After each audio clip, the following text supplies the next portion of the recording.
Hare Krishna, dear devotees. Welcome to the Sunday Feast class. So we will begin today's session with Mangalacharan prayers. And I have my godbrother, Ramananda Saka Prabhu, who will help us drive the PowerPoint slide decks. Om Ajnanatimarandhasya Jnananjana Shalakaya Chakshurunmilitam Yena Tasmai Shri Gurave Namaha. Shri Chaitanya Manobhishtam Sthapitam Yena Bhutale Swayam Rupa Kadamahyam Dadati Swapadantikam Vandeham Shri Guru Shri Yuta Padkamalam Shri Gurun Vaishnavamscha Shri Rupam Sagrajatam Sahagana Raghunathanvitam Tam Sajivam Sadvaitam Savadhutam Parijana Sahitam Krishna Chaitanya Devam Shri Radha Krishna Padan Sahagana Lalita Shri Vishakhanvitamscha. He Krishna Karuna Sindhu Deenabandho Jagatpate Gopesha Gopika Kanta Radha Kanta Namastute Tapta Kanchana Gaurangi Radhe Vrindavaneshwari Vrishabhanu Sute Devi Pranamami Hari Priyai Vancha Kalpatarubhyascha Kripa Sindhubhya Evacha Patitanam Pavanebhyo Vaishnavebhyo Namo Namaha. Jai Shri Krishna Chaitanya Prabhu Nityananda Shri Advaita Gadadhar Shivasadi Gaur Bhakta Vrinda. Hare Krishna Krishna Krishna Hare Hare Hare Rama Rama Rama Hare Hare. Okay, so we're going to get started with our Sunday Feast program here. So there are some images and there are some text that I've used in this presentation, and they are with the permission of BBT, and some of them are from the free domain. So just wanted to mention that here. And so first, before I go into the session today, I wanted to offer my thanks to Srila Prabhupada, because through his books, I have learned so much. And actually his books, Prabhupada, when I do the prayer, Om Ajnanatimrandasya Jnananjana Shalakaya, Chakshur Unmilitam means open the eyes. And that's what Prabhupada really did for me, because I was fast asleep in a nice slumber in the lap of Maya, enjoying life. And so my heartfelt gratitude to Srila Prabhupada. And then to my dear spiritual master, Vaisheshika Das Prabhu. And also to my Siksha Guru, and Siksha Guru to most of us here, is our dear Shivas Pandit Prabhu, who taught me how to read Srila Prabhupada's books scrutinizingly and with a lot of attention there. And then I'd also like to thank my Prabhu, who's not here, who is here, who tolerates me all along and fills in all the gaps I do in the Grihastha Ashram. So thank you so much for that as well.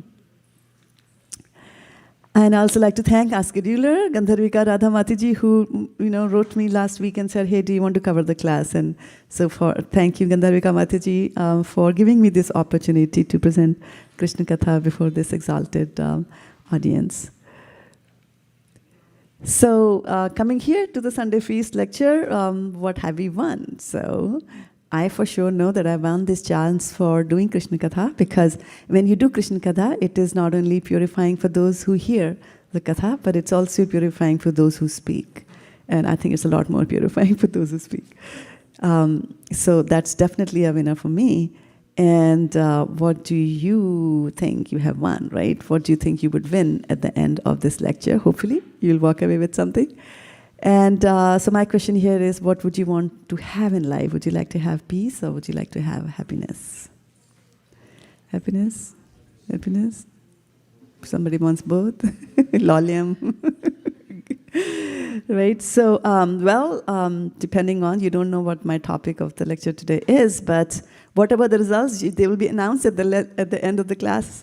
But I just wanted to ask you, be prepared to know whether whatever is the result, will you be able to handle the results? And because it's an art to handle a big bonanza that falls on your head. I remember the story that I heard growing up, and that was that there was a very poor man, and he was very hard-pressed for life, didn't have any amenities. And someday one of his friends told him to buy a lottery ticket. Now, I'm not recommending that you do that, it's gambling. But he went and purchased a lottery ticket, and he won $25 million. He won that. And so those were the old days, so the check had to arrive through post to this man's place. And the postman, somehow the envelope opened, and the postman knew that this was a check going for $25 million. And he said, $25 million to this guy? I mean, he's so poor. And then he was very concerned. He said that when he comes to know that he has won $25 million, I don't want him to have a heart attack and die. So I'll just break the news to him slowly and slowly and slowly. So he goes there, knocks the door, the man opens the door, and then he says, well, you know what, I have got some news for you. So he said, what's the news? So he said, okay, let me just, want you to guess, like, what would you do if you win $1 million in lottery? So of course, he was in need, so he rattles off, and within, seconds, the $1 million is gone. Then he bumps it up, and he says, okay, $2 million, what would you do? So then he adds certain things, and another $2 million, like that they earn. It keeps on going up, like $15 million. Then he says, okay, if you won $25 million, what would you do?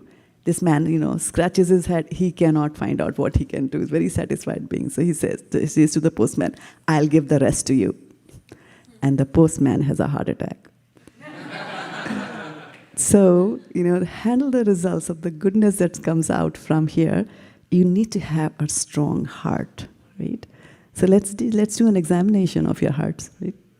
So how do the doctors examine your heart? They put some ECGs and all kinds of devices there, and they'll go, eh. So let's see what we found in our hearts over here. So once you do a health check, we find that there are two weaknesses of our heart. So what are the two weaknesses in our heart that we have? Love is one weakness. It's a big time, right? Love for what is a weakness?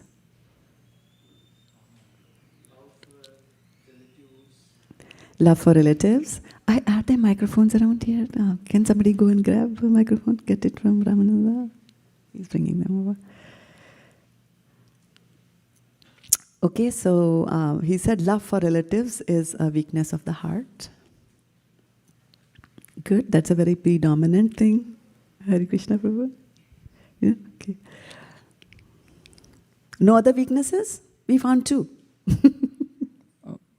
Yes, Mataji, there is a Bhagavatam verse which talks about Kama and Lobha. Mm-hmm. So Kama and Lobha are also... Lust and greed. Lust and greed, they are weaknesses of the heart. Right? So, so in the 15th chapter of Bhagavad Gita, what 15th chapter of Bhagavad Gita about? Purushottam Yoga. How do you connect to the Purushottam? So Krishna talks about this material world, which is like a banyan tree, very, very complicated. And then he says, how do you get out of it? Sword of knowledge? Which sword? Detachment, right? So, yeah, right? Asanga shastrena dhridena chitva, he says, right? Cut it off. So, in the last verse of that chapter, which is verse number 21, in the purport, Prabhupada talks about the two weaknesses of the heart, right? So I'm just going to bring that up over here. I want somebody to read it, somebody with a microphone. Oh, wow, here we go. We got front seat. So read slowly but surely. Two weaknesses of the heart. The most important thing one has to surmount is weakness of the heart. The first fall down is caused by the desire to lord it over material nature. Thus, one gives up the transcendental loving service of the Supreme Lord. The second weakness of the heart is that as one increases the propensity to the Lord, as one increases the propensity to lord it over material nature, he becomes attached to matter and the possession of matter. The problems of material existence are due to these weaknesses of the heart. Bhagavad Gita 15.20. Purport. Thank you so much for reading that, Arman. And so what are the two weaknesses of the heart?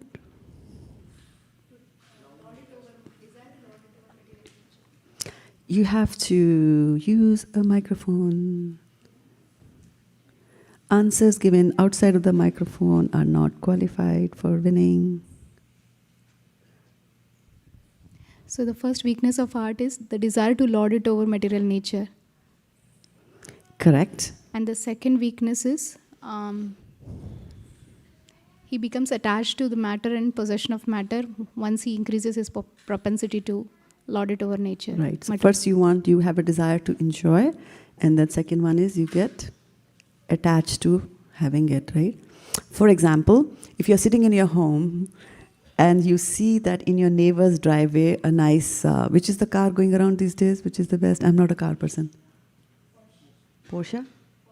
Okay, Porsche. So yeah, you see the neighbor's Porsche pull up, right? And so one day it pulls up, it's fine. And second day you start looking at it. Third day again you look at it. What's going to happen after some days? You want your own Porsche, right? That's what this verse is telling us, that this is what happens to us in life. So basically, one thing that we missed over here, and that I didn't ask it as a question, but there is some text there in blue, that when we try to lord it over the material nature, what happens?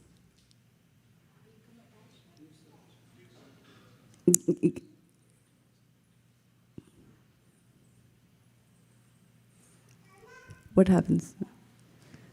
We give up the loving transcendental service of the Supreme Lord. Correct, Bhaktin Kennedy, for 500 points, right? So when you want to lord it over material nature, then you disconnect with the Lord. That's a very, very important point to keep in mind here, right?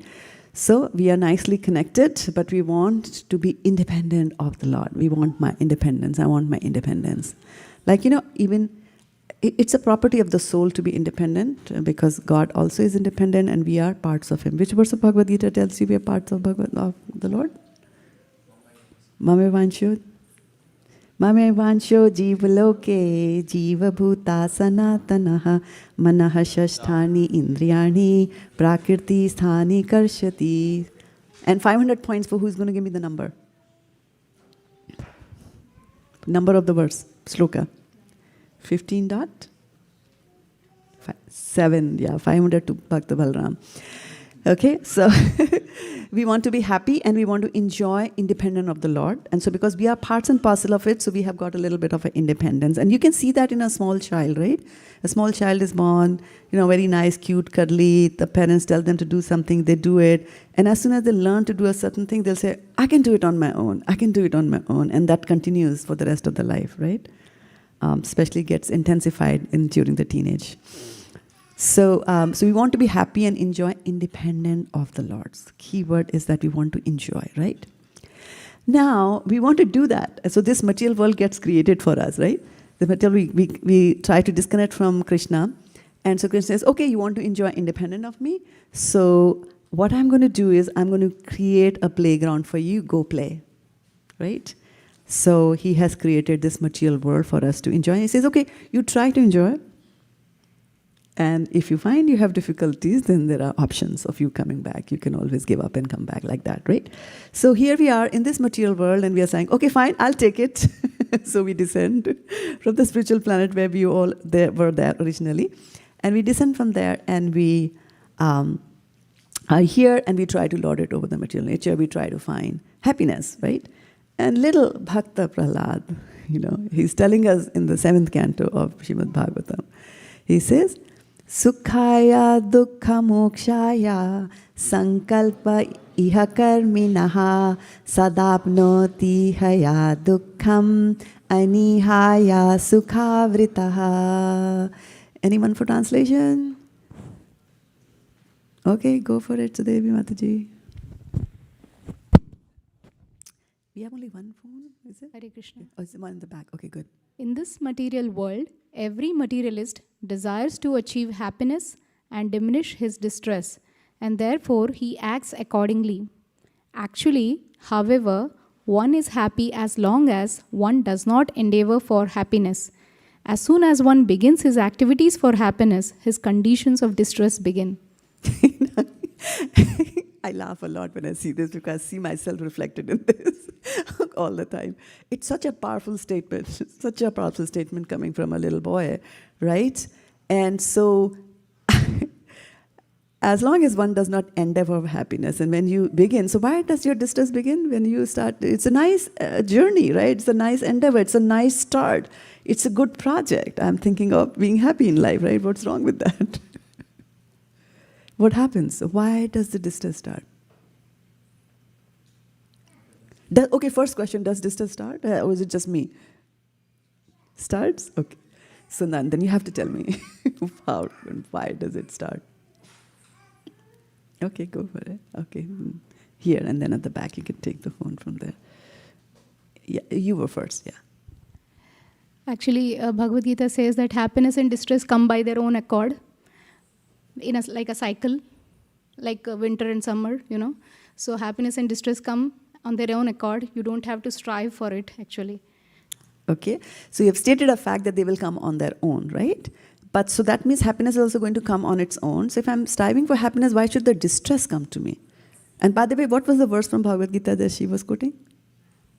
It's from chapter 2. Sitoshna dukkha sukha dukkha. Martha sparsha sukanteya sitoshna sukha dukkha daha agam apaniyo nityas tam titikshasva bharataha. So you learn to tolerate, right? It's saying they'll come by on its own. But my question more was that as soon as we start our endeavor for happiness, why does distress begin? And I think we have an answer at the back. I think it's a chase. In a mind, you are chasing it. So that's what creates, unhappiness. That makes you more distressed about it. So it's a chase and we don't like chasing, right? So that makes you distressed. Well, and sometimes people can be thrilled with a chase, isn't it? We go on the computer game, like that. So sometimes people like chase. So what is it that makes you distressed? Oh, microphone. Yeah, when things don't go according to our expectations, we are trying to do something, try to derive happiness out of it, but things don't go our way, and then we just get distressed. We'll get distressed, right? So maybe in the beginning, the distress, like the project is going very nice, right? For example, the Devtas and the Asuras wanted to get nectar out of the ocean. It was a very nice project. They were dialing the resources. Who's going to, what rope are you going to use? Okay, Vasuki is going to use that. What Parvat are we going to use? Okay, we're going to use Mandrachal Parvat. And who's going to be on this side? Who's going to be... Everything is nice. But the distress starts, right? That's what Prahlad Maharaj is saying. So why does the distress start? Go ahead, Vanidalal Prabhu.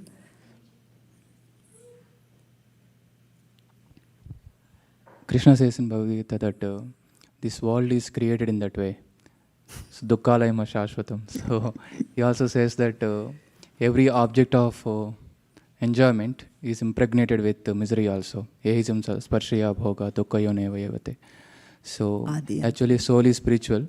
Right. It's looking for unlimited happiness in the service of the Lord. Correct. But when it is trying to enjoy separately in the material world, it has to face the misery. You have to face the misery. So one point he mentioned was very strong, that this is dukkhalayam ashashvatam. And God created this playground. This is your playground, it's dukkhalayam. A lot of playgrounds here also are dukkhalayam, right? Like for example, if you are a boxer, you might be at the glories when you are, in your prime, but old age is very bad for those, right? They suffer from different kinds of diseases. Yes, and then the verse that you quoted, right? The last two words of the last two sentences of that verse also talk a little bit more on why you get distress. Adi antavanta konteya nateshu ramte buddha, right? So they have a beginning and there's an end. So as soon as you start getting, like let's think of, let's give me an example of what will make you happy. Just some mundane example. Ice cream will make you. Getting a job. Okay. So so you think that's going to make you happy. So you are thinking of getting a job. So what are the thoughts that can come to your mind that'll distress you? One, Mataji said was that it might not happen. Second, Prabhuji said that it will involve a chase, right? I have to study, read and all that kind of stuff, go through interviews, apply, polish the resume. And let's see what Arman has to tell us about jobs.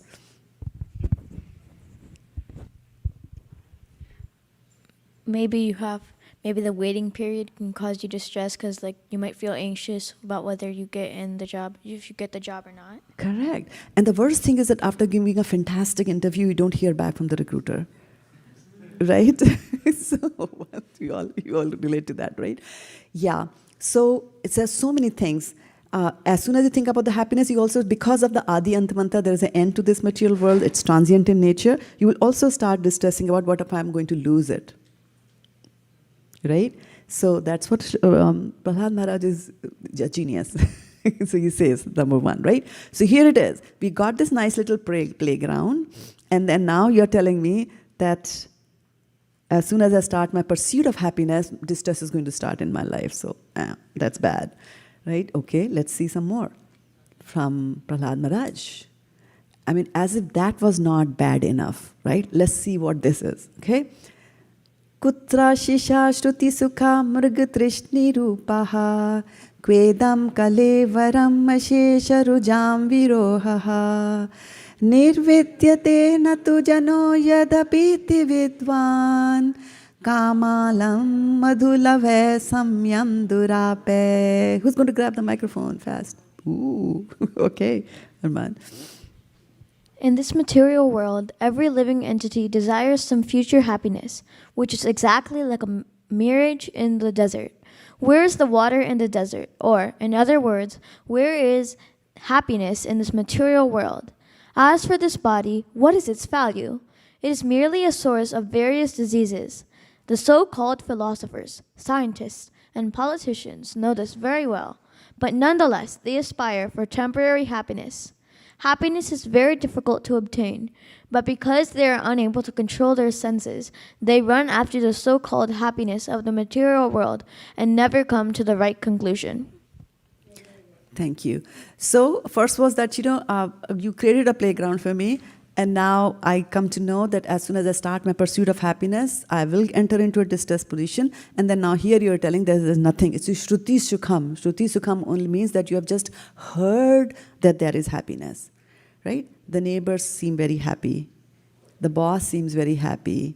The subordinates seem very happy. The only miserable person is I, like that, right? So it is Mrig Trishna, like Mrig Trishna is an optical illusion. Tell us. You wanted to say something? Go ahead. Oh, we already read the translation. Next time we'll give you a chance. Okay? Miraj? I have a comment. So basically, we see this a lot in celebrities or millionaires. They always want all this money, thinking that they'll be happy. They want all this money to buy all these stuff. So they buy all these sports cars and all these fancy things to show that they have money and to try and find happiness. But most of them commit suicide because they can't really find happiness. Okay. And they have enough money, but they can't really find happiness, and they have more time to try and find it. But that's what kills them, because Shruti should come. It's not there. Exactly. Let's give a round of applause. Fantastic answer. Fantastic answer, right? So Shruti Sikam, I remember Vaisheshika Prabhu in one of his classes was mentioning that when he was a young boy, his parents used to drive and go to different states for vacationing and things like that. So once they were driving through Arizona and through the desert, And of course, when you're driving on the deserty area, you would see water, right? Where there's no water there. And so he and his brother used to say, okay, there's a lake over there. And his parents would say, like, no, it's not a lake. It's a water. He would not believe it. He would say, no, it's water. And then after some time, like, hey, there's another lake. And the parents would say, no, this is water. Then lake, water, lake, water, lake, water. And then after 200 miles, they realize that, okay, there is no water coming up over here. So this is what is there in the material world. So we have to remember that the kind of happiness that we pursue, which is basically in the material world, that kind of a happiness is just something that you have heard about. Nobody has really seen it. Material happiness, as Arman so wisely pointed out, that sometimes it leads to your own demise, like that, right? So, go ahead.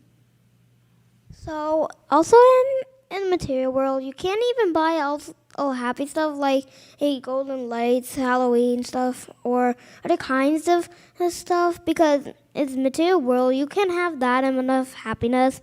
It's only in Goloka you can have fun in Goloka by playing with Krishna, but you can and actually have fun really in this material world, because if you're a billionaire, you can't have that much money, because you might use all those money for something else, and then you will get poor. So if you have enough money, you could use that for donating into the temple or something else, and you don't have any happiness in the material world. So only in Goloka you will have happiness, but not in the material world like this. Class dismissed. No, nothing further needs to be said after this wonderful discourse. Very good, very good. Hats off to the ISV kids. I mean, they are certainly demigods from previous births.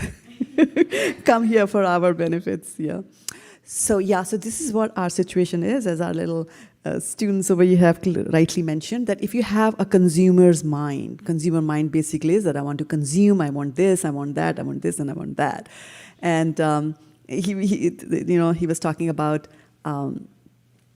people think that, I want this, I want that, and they don't get it. I was just reminded of my granddaughter. So one day, she likes sweets a lot, so she was, I made some prasadam for her, and she was having it.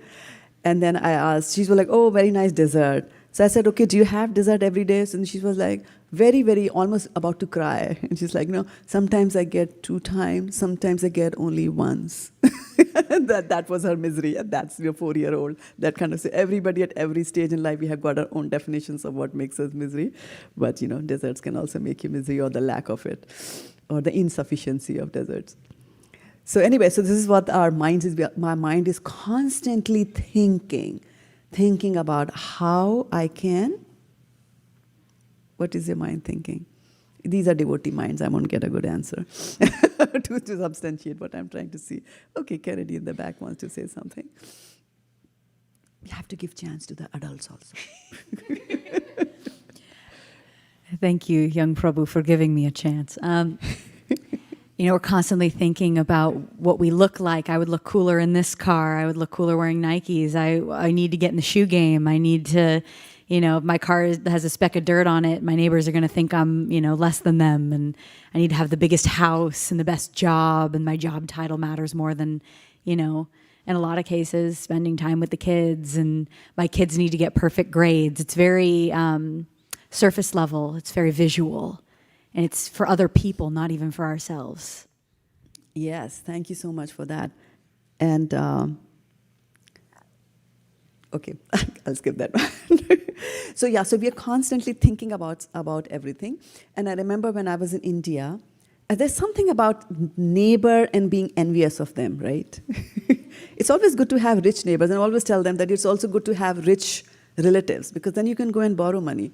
If you are the richest, then you end up giving it to them. So it's better to be in that state. So anyway, so they had this thing about being envious of the neighbor. So there was a television that came, a new company came up with them. It's called Onida, and I remember the name Onida because I got a job in Onida. It said, neighbors envy, owners pride. That's what the advertisement said. So all the time, these kind of messages are also being bombarded on us. right? So as such, Jiva soul is in a precarious situation, and then the atmosphere and the environment around us in Kali Yuga doesn't help us either with any of that, right? So here's the situation that's there in our head. And Krishna tells Arjuna in Bhagavad Gita, and let me see if somebody wants to read.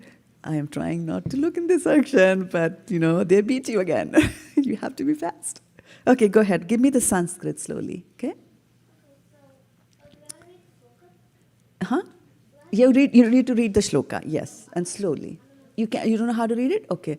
So you want to try it? Okay. I think I'll have to put some rules, like one time kids and one time adults, one time kids, one time adults, but otherwise we lose. Yeah. Okay, go ahead. Dhyayato vishayan pumsha sangasteshu pajayate sangan sanjayate kama kamat krodha vijayate. So now your homework is you have to learn the Sanskrit, okay? You can do it. Hmm?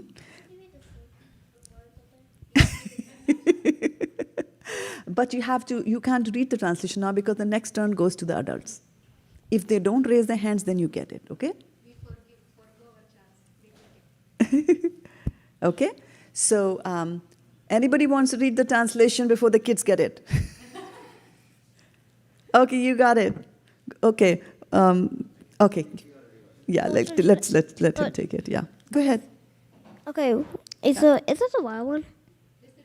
Just the translation. Okay, while completing the objects of the sense. Not completing. Ooh.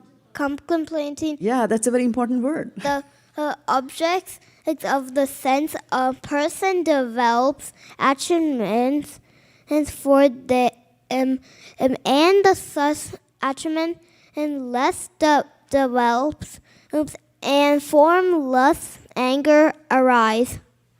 Okay. Okay, good. So when we contemplate the objects of our senses, right?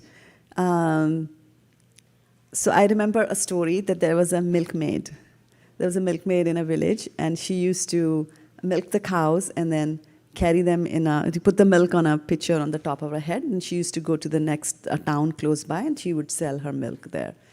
So, and then she'd make some profit and then come back and do that the next day again. So as she was walking one day, she found that in a shop there was a very nice dress, she saw that, and she wanted to buy that dress. And so she started saving for it.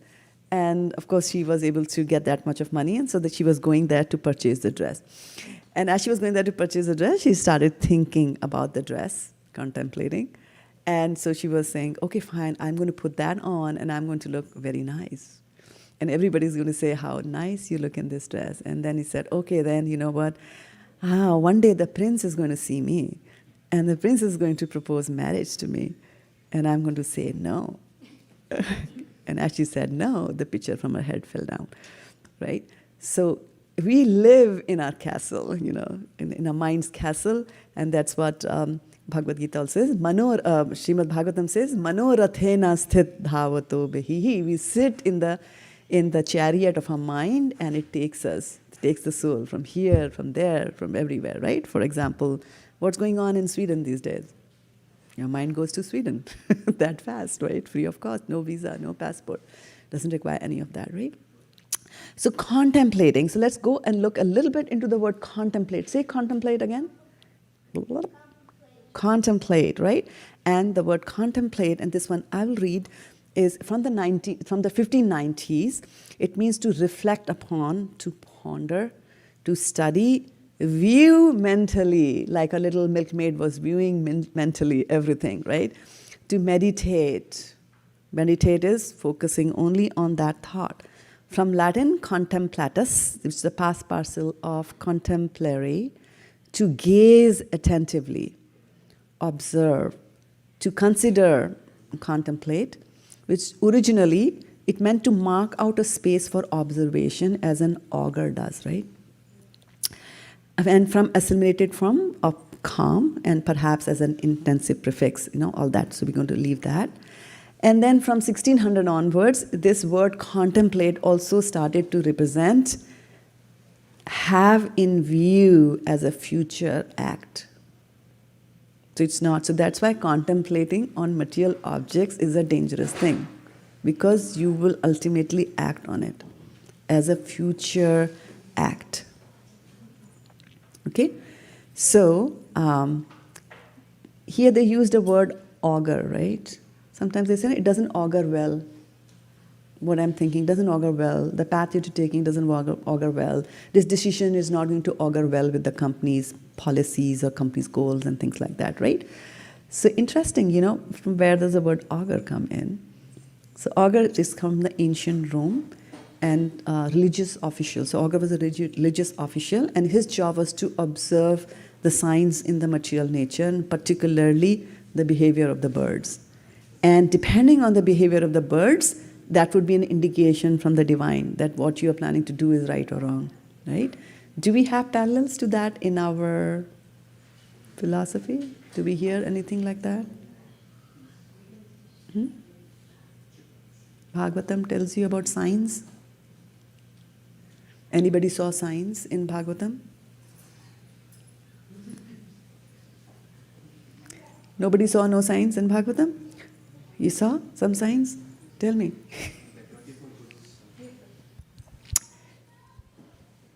Okay, well, that's thinking out of the box. Very good. Go ahead, give the answer. So I was thinking about the 24 gurus, where by seeing different things and people.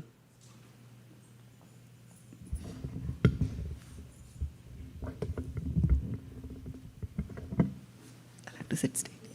Okay. Yeah, so there were 24 gurus from the nature. And so what were some of the gurus? Does anybody remember? Water was a guru. River was a guru. Earth. Earth was a guru.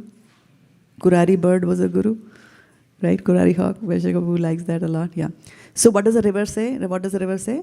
Whenever there's an obstacle, it just flows around and on either side and doesn't stop on its path. So that's what he learned, right? So, but I was basically talking about in the context of an augur, where the augur is trying to look at signs and he's looking for whether they are approval or disapproval of the divine. This is very, very important for us to know. And so this is a sign we should always be looking in our lives also when we go about doing anything, is to, does it, go well with Krishna or not? Does it follow his rules or not? Like that. So I was looking for when Krishna departs, right? First canto. And Arjun starts seeing, Yudhishthira starts seeing all different kinds of signs and omens, right? So we talk a lot about omens. So he sees bad omens, right? Like jackal spitting fire, and there is thunder without any clouds and these kind of things. So that was one situation where we saw omens. Another situation? Okay. You need buzzers. We need buzzers in these classrooms. And a reader here to say who, 1 by 1/4 of a second. Maybe when Devaki, or when Kamsa was Devaki and Nanda Maharaj, their wedding, Devaki's wedding. Devaki and Vasudev. Vasudev's wedding, they were, what's it called? Kamsa heard this sound from the sky, this voice from the sky telling him that the 7th child of Devaki would kill him one day, the 8th. Okay, yeah, that is correct. Historically, that is correct. However, you will not put that as an omen. That was nothing to be interpreted there. It was statement there, his 8th son is going to kill you, like that. I saw some hands raised over there in the back. I'll have to give it there. Go ahead. And we'll come back to you here. In the Ramayana, whenever the Rakshasas are about to head out to battle, there would be buzzards landing on their flag, or a wheel would break, or they would hear women weeping, or there would just be silence. And whenever anyone on Lord Ram's side of the battle would head in, there was like sunlight despite there being a battlefield, and there would just be something beautiful. A deer would cross their path in the right direction. Someone's left eye would twitch. Correct. These are all omens. Do you have more omens to add, Sudevi Mataji, to that? Run. Let's see. Oh, that was slow.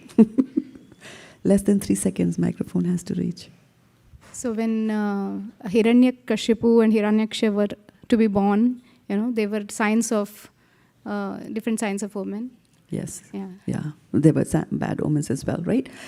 So contemplate, right? So we were talking about contemplate. So contemplate is you think about something and it could result in a future action in the future. Okay, so contemplate is that.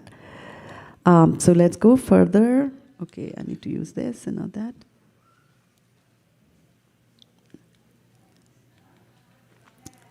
Okay, I forgot I was moving my thing right here. So this is contemplate, right?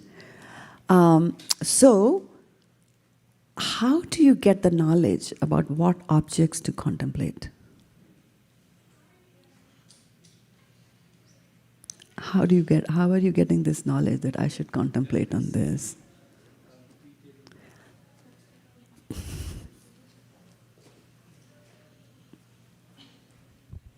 As we see things repeatedly, so we mentally picture a frame of having that. You see things and they have an impression in your mind, right? And then you see them inwardly in your mind. Okay? Go ahead. So that's one way. So, this is kind of adding on to Prabhuji. Basically, we have a desire for something. We have a desire for some material thing. And if we really want it, we can't get it out of our heads. And we're like, oh, I want this so badly. And you get the knowledge about it. Why? You get the knowledge when you first see it. And you say, oh, I want this. Your mind says, I want this one. I want this thing. I want this other thing. It's because of your desires and your senses and your mind wanting to get these material stuff. Okay. Anybody else wants to add? Do you want to add? So even when like childs, they also like to get lots of toys whenever they go to the store, and they like to get other like toys, pets, or other kinds of stuff. But if they got a toy already or a pet, they might forget it, and they could and they will forget about it. So and that's all material stuff. You don't need all the toys or pets or any kind of other stuff. Yeah, that's correct. But the question was a slightly different one, and let's see if Kennedy can answer that. Has something to add to it. Well, we can get knowledge about the objects we contemplate from our environment. So if you're around people who don't desire a lot, you become a lot more peaceful. But if you are around people who every weekend they go out partying, you're going to crave that kind of environment. And suddenly you're a product, as the saying goes, a product of your environment. You are a product of your environment, right? And so just to emphasize a little bit on my question, so there are things that are out there, and how do you acquire, how do you get the knowledge? And I think I heard it partly in the various answers here, and I was aiming at the answer that you get it through your senses, right? There are knowledge acquiring senses.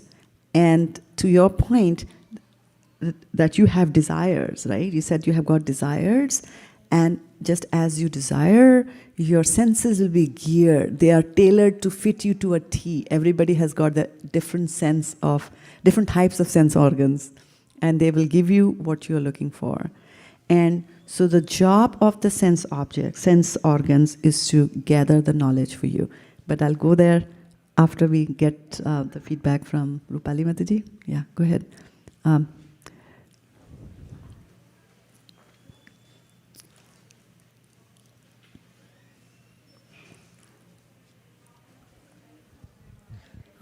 So according to my understanding about the question, is it like what is the right thing to contemplate on? No. I was asking that, from like if I'm contemplating on something, car, right? How do I get that information? Oh, From the like she said, things are there in the environment. How do I get them? So they are knowledge acquiring senses. So one of the things to keep in mind is that these senses are looking for sense objects, right? For example, the sense of sight or sense of seeing. What is the object of that? What is the object of, what is it going to get their knowledge about? Form, correct, right? It's going to get you knowledgeable form.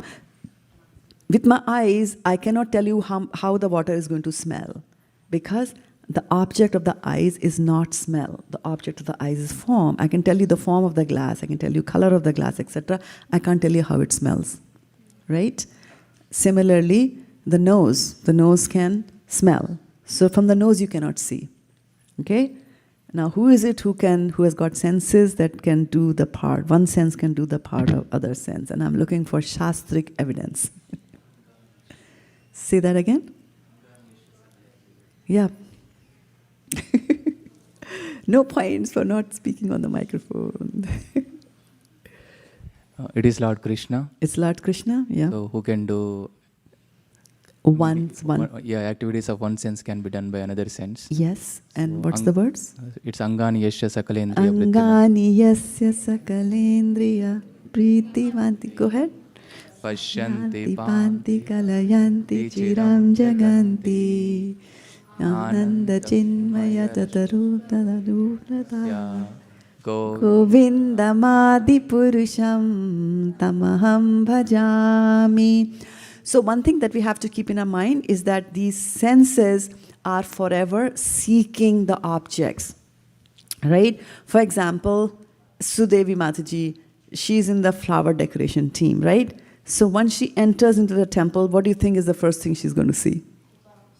The flowers, right? She's going to say, oh, my mom was making or son might say, my mom was making a garland, is Radharani wearing it today or not, right? So because the senses are looking, and why? Because deep inside there is a desire to look out and enjoy certain things.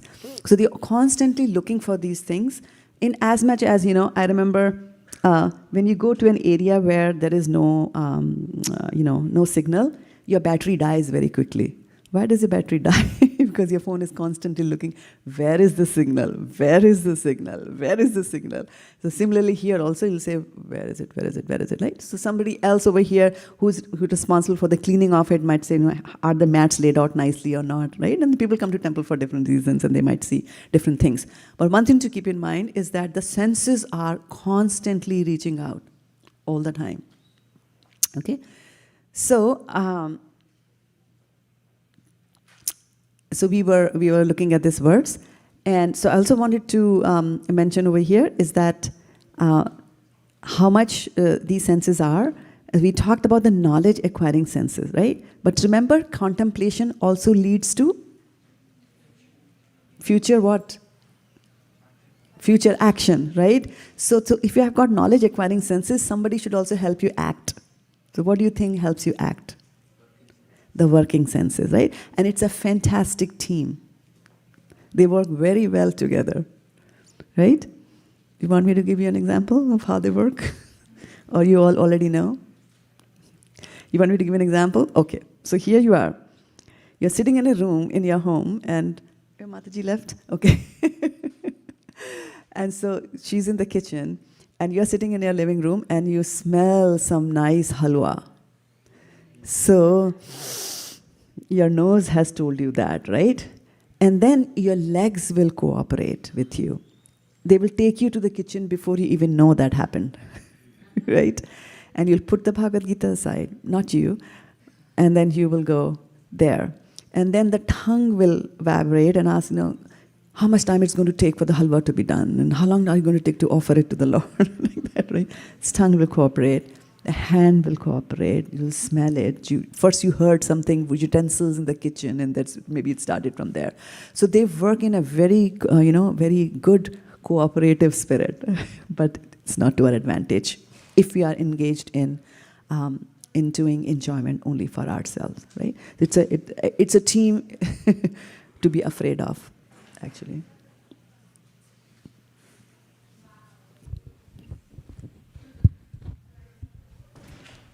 I actually had. You going to give an example? No, it was kind of like a comment. I had two Okay, comments. go ahead. So the first one was that when you put your senses together, basically on the bottom are the 5 senses, then the middle is the mind, then the top is the intelligence, and then the actual top, the upper is the soul. And basically, your soul needs to take control of the intelligence, and your intelligence needs to take care of the mind, who is the controller of the senses. So if your intelligence and your soul takes control of your mind can either be your best friend or your worst enemy. And when they take control, when the soul takes control of the mind, it makes you your best friend. The mind becomes your best friend, and you can do so many things when you have your mind under control and your senses under control. There's actually a saying, if you put your mind to it, you can do it. And this is exactly how it works. Correct, very good. So, but my question is that although the soul is so powerful and is on the top, right? Why does it not listen to the intelligence? Why does it not listen to the intelligence? What happens?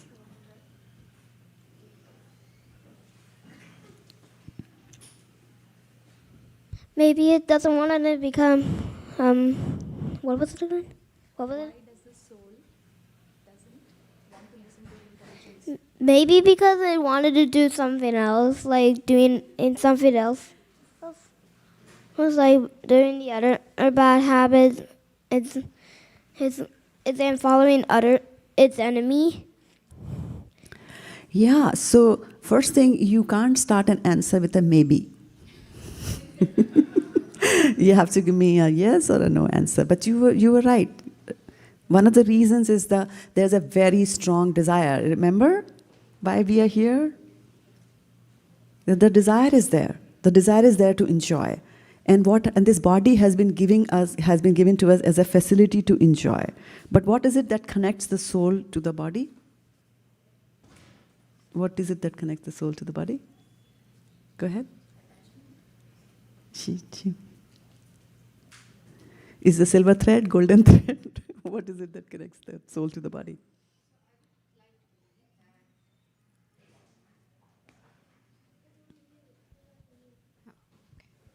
Yeah. So I would like to believe that soul needs to be nourished. It needs to be fed on the good food and that would be Krishna consciousness in this context. And once that is there, it has the power then to guide the intelligence into the right direction. Because if the soul is weak then the intelligence is flooded with many other things. The intelligence just can't listen to the soul because we are not giving that opportunity to listen to it.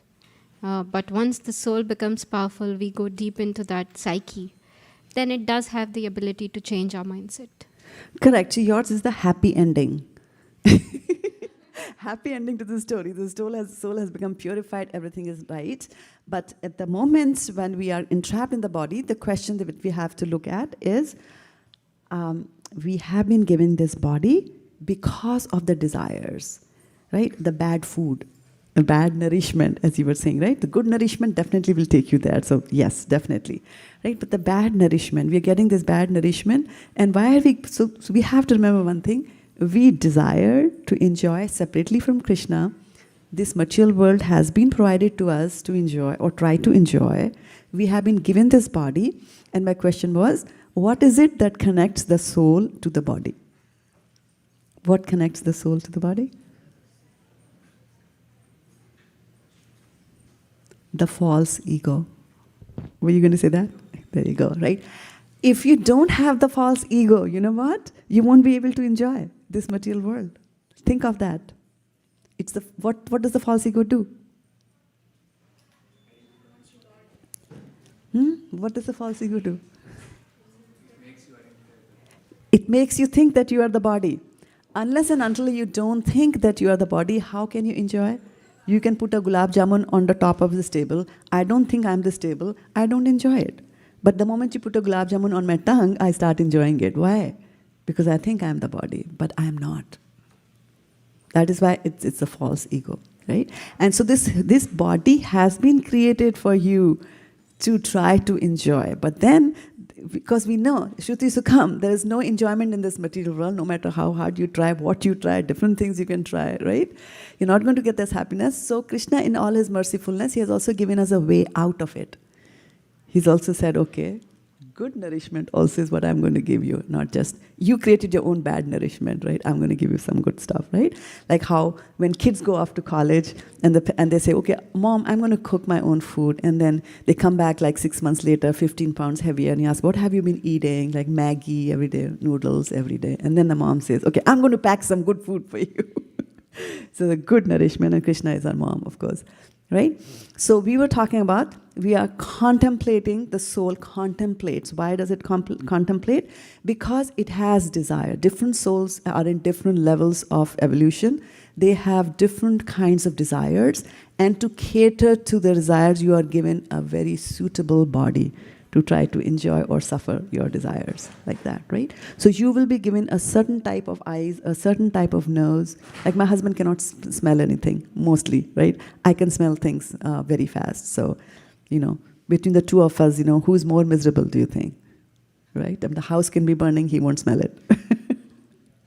And something is stinking in one corner of the hose, I'm miserable, like that, So you are given these senses, so we have to remember that these senses have been given to us to enjoy, but then there's a way out also. You could use your senses, as our philosopher here said, use them to go back to Godhead, right? So anyway, when you're contemplating on the sense objects, what happens is that the person develops attachment for them. Like we were saying, if you watch your neighbor's Porsche for a long time, then you will develop an attachment to it, right? That's why sometimes you will notice brahmacharis, they close their eyes like that. They don't want to see it, which is a good thing. I used to laugh at that, but then, as I read the scriptures, I think it's a good thing to do. Just don't get connected with that. Although it's not the very, it's not the best way to do it. It's not the best way to avoid all those kinds of temptations, because Bhagavad Gita also says that if you forcefully, do these kind of things, that the desire still remains inside, right? But it's good to at least cut off that transmission there. So a person develops attachment for them, and then from that attachment, lust develops, and then from the lust, anger arises, right? And I think somebody already told us about that whole thing, right? All right, so question here is, when does anger arise? One answer, okay? Not all the answers. Go ahead, quickly. Frustration. Okay, good. Anger arises from frustration. Frustration is the earlier part of anger. It can result and get converted into anger. When does, you guys have never been angry? You have been angry? Okay, tell me. When does anger arise? When things don't go the way we desire.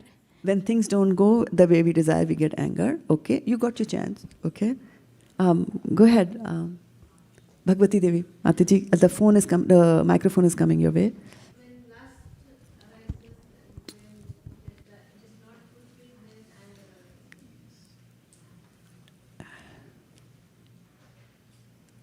You have to repeat that on the microphone because nobody heard it on the internet.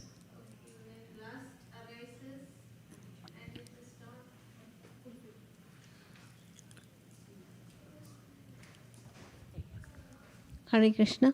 Yeah. When lust arises and it is not fulfilled, then anger arises. Okay, so when lust is not fulfilled, then anger arises. So that is one situation. Where else can anger arise? Do you have to wait for the lust to be unfulfilled for anger to arise?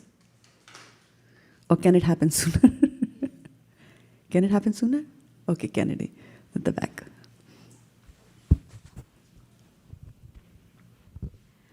If someone offends our friends or even ourselves. Okay, when somebody offends you, then also you can get angry, right? But on the path of trying to fulfill your desire, do you get angry only when the desire is not fulfilled? Or can you get angry sooner than that? Never got angry sooner than that? We're patient people. Okay, Herman. Before, yeah. When does anger arise? When someone says something, or when Offends you? when someone offends you, and when Yeah. when you feel like something is not going your way and you want something else to happen, that's when anger arises. Correct. I was looking for when something is not going your way, right? It's not that you haven't got what you wanted, right? It's just there are obstacles in the way and you can get angry at that. Or, why did the government do this? Or why did the boss do that? It's not that you won't get the results, you'll get the results. But on the way to getting the results also, the anger can arise here, right? So contemplate the objects, you get attached to them, you want to possess them, that's a weakness of the heart. And then when you don't get them or on the process of trying to get them, you get angry, right? And then what happens when you get angry, okay? So I'm looking for somebody from the back to read the Sanskrit because this is houseful now. Your quota is over. Okay, Sukha Mataji. Oh, not Sukha, sorry. Go ahead. Oh, you have to give me the Sanskrit. We want to chant it together. Somebody wants to do the Sanskrit and then you can do the English afterwards, Mataji. Thank you, Prabhu. Krodhat bhavati samoha samohat smriti vibramaha smriti brahmasad buddhi naso buddhi nasat pranasyati. Okay, Sanskrit now. Oh, English now. From anger, complete delusion arises, and from delusion, bewilderment of memory. When memory is bewildered, intelligence is lost, and when intelligence is lost, one falls down again into the material pool. Thank you. Thank you. So, this is the path to destruction. Right? So you get angry, and then from anger, you're completely deluded, your memory is lost. You don't even know where the rules are, Like the augur looks for the good omens, you don't even know what is good, what is bad. Memory is completely gone. And when there's no memory to support, what happens to the intelligence? The intelligence is lost, right? So do you have any example? No running in the class, sorry. Do you have any example of this that you want to share on Facebook, YouTube? Like that? Oh, I've got takers, okay. Okay, I'll take the question after that, yeah. Well, somebody is going to tell us. The last part of the sentence talks about when intelligence is lost, one falls down again into the material pool. So is it talking about somebody is in the spiritual world and falling down to the material pool, or is it talking about... Further. Huh? Falling down further into the material pool. Okay. Yeah, because you are contemplating on the material objects, you're already in the material world, right? So you're back again. Whatever you did, yeah. And anger actually eats up into your devotional service credits, yeah. She has a microphone, go ahead. I was going to give an example from the Ramayana. I just finished reading it, so most of my examples will be that probably. But when Ravan he's already kidnapped Sita. She hasn't said yes to anything he's planned. He's all frustrated. And then Lord Ram shows up at his gates ready to fight him. And even though everyone has advised him of his failure, he is so angry that he forgets his position. He throws his family out onto the battlefield and they lose their lives one after the other. And yet he's still, when it's just him and one advisor left, he's like, well, now I'm going to go out and I'm going to win it. Even though everyone's telling him, Lord Ram is the supreme personality of Godhead. You can't win this. And it's that bewilderment of memory to his own Vedic knowledge, which he has in abundance, but then he loses his intelligence to his own lust and desire for Sita. There you go, exactly. And at some point in time, like, he wanted Sita, he was so angry he wanted to kill her also. And we see that all the time in the material world, People commit murders just based on that, right? You loved your wife so much, but she went off or looked at somebody and you kill her. Like that, right? So I'm going to give you an example, which is just so crazy. When I read about this, I was like, oh my goodness, how can the memory go so wrong? How can the intelligence go so wrong, right? So you heard of Mike Tyson? Who was Mike Tyson? These are good kids, they won't know. He was a boxer, right? So somebody wants to read this news bulletin? June 28, 1997, what happened in the life of Mike Tyson and Evander Holyfield?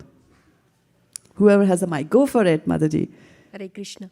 On June 28, 1997, one of the more bizarre moments in boxing history took place when Mike Tyson bit off a portion of Evander Holyfield's year in the third round of their much anticipated rematch. Tyson was disqualified from the bout and lost his boxing license. Thank you. Thank you. What do you say? Yeah, we laugh at it, but then we look at the consequences of this action. What did Mike Tyson want?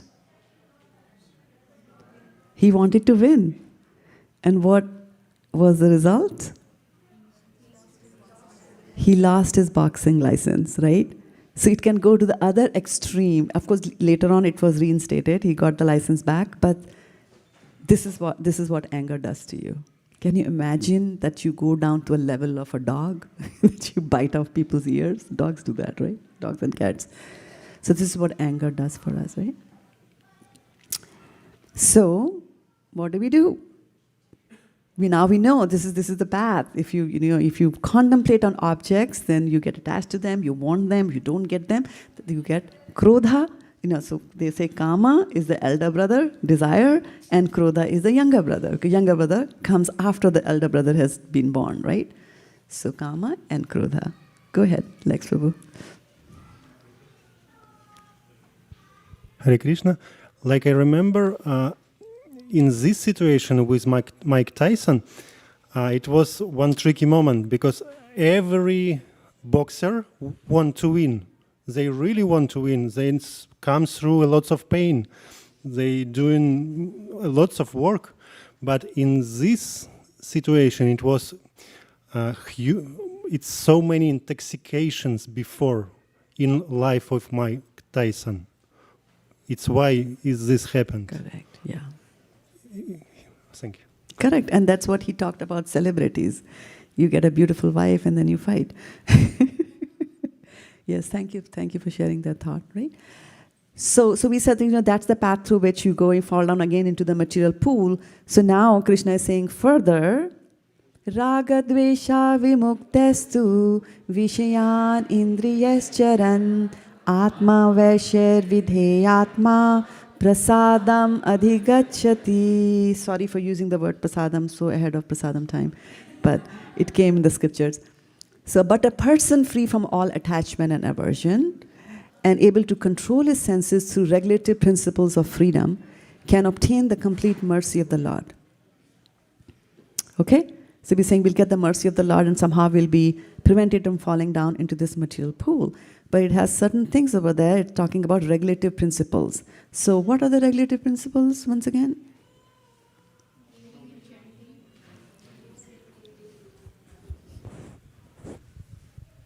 Let us speak. Give her a chance. Yeah, go ahead. Hare Krishna Mataji.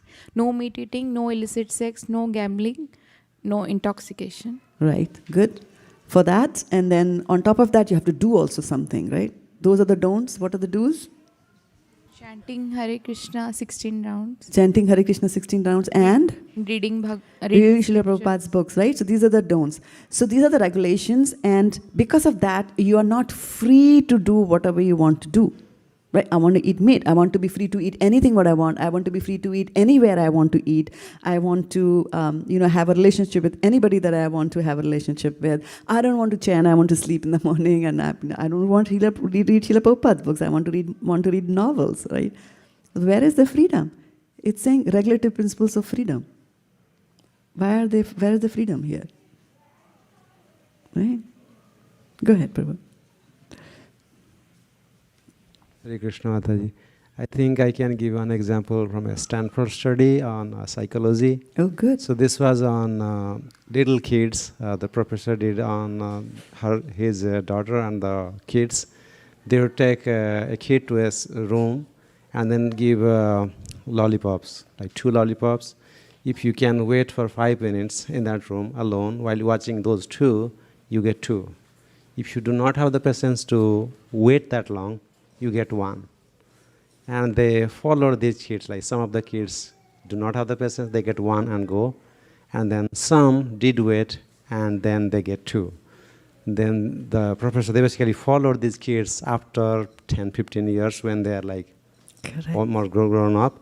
And then found out that those kids who did have the patience, they are doing relatively better in their academic and their career compared to those who did not have the patience. So this is about the control of senses when freedom is there.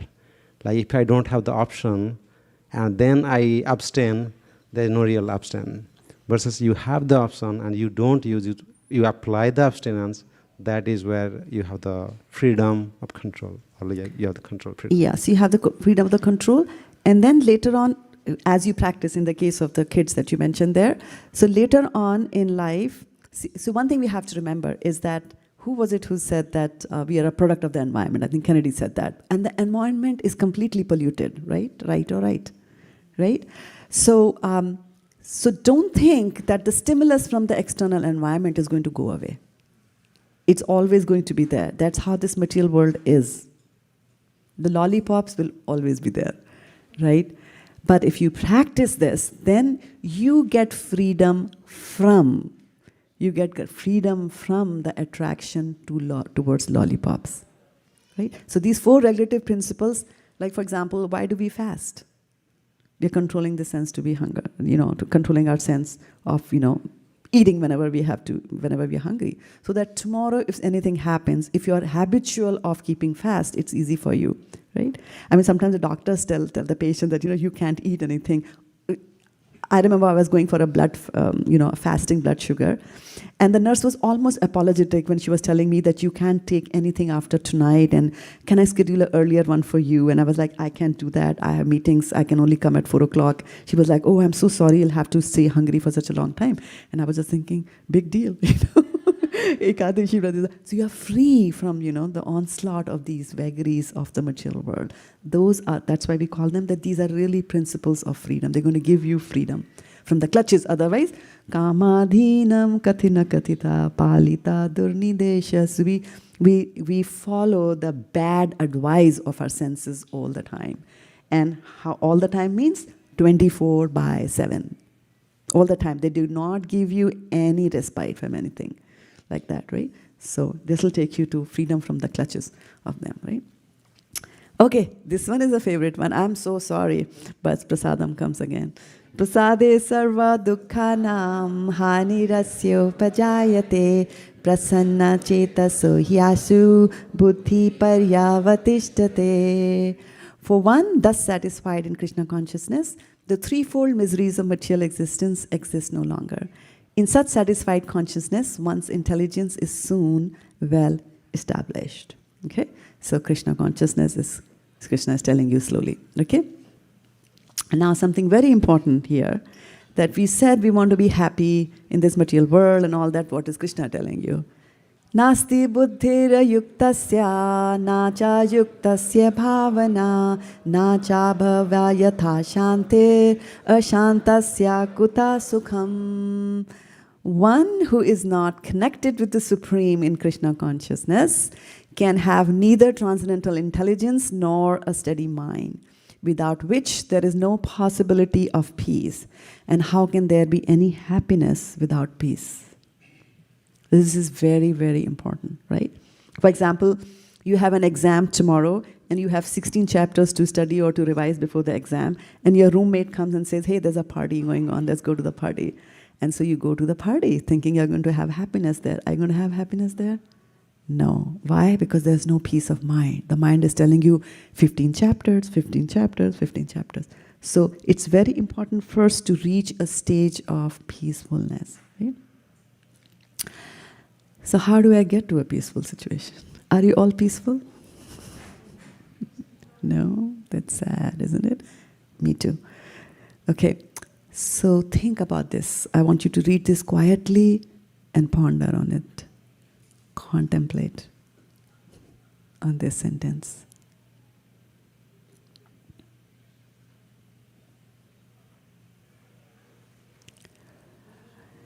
Agree or agree? Right? And so Krishna consciousness helps you in formulating your response.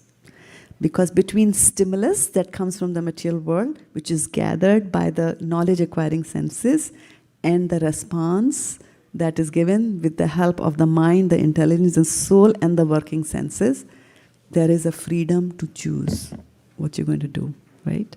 And there is a gap. And the more you enlarge that gap, the better that response is going to be, okay? So, you want to have peace? Just take Shastra to be your eyes, okay? Take their guidance on what you should go, where you should go, things like that. Okay, so let's see what the Shastras tell us about this enjoyment, right? Aham sarvasya prabhavo matta sarvam pravartate iti matva bhajante mam buddha bhava samanvitaha. So, what does it mean? By the way, what is this? This verse is part of a certain section of Bhagavad Gita. Chatra Shloki Bhagavad Gita, 500 points to Sudevi Mataji.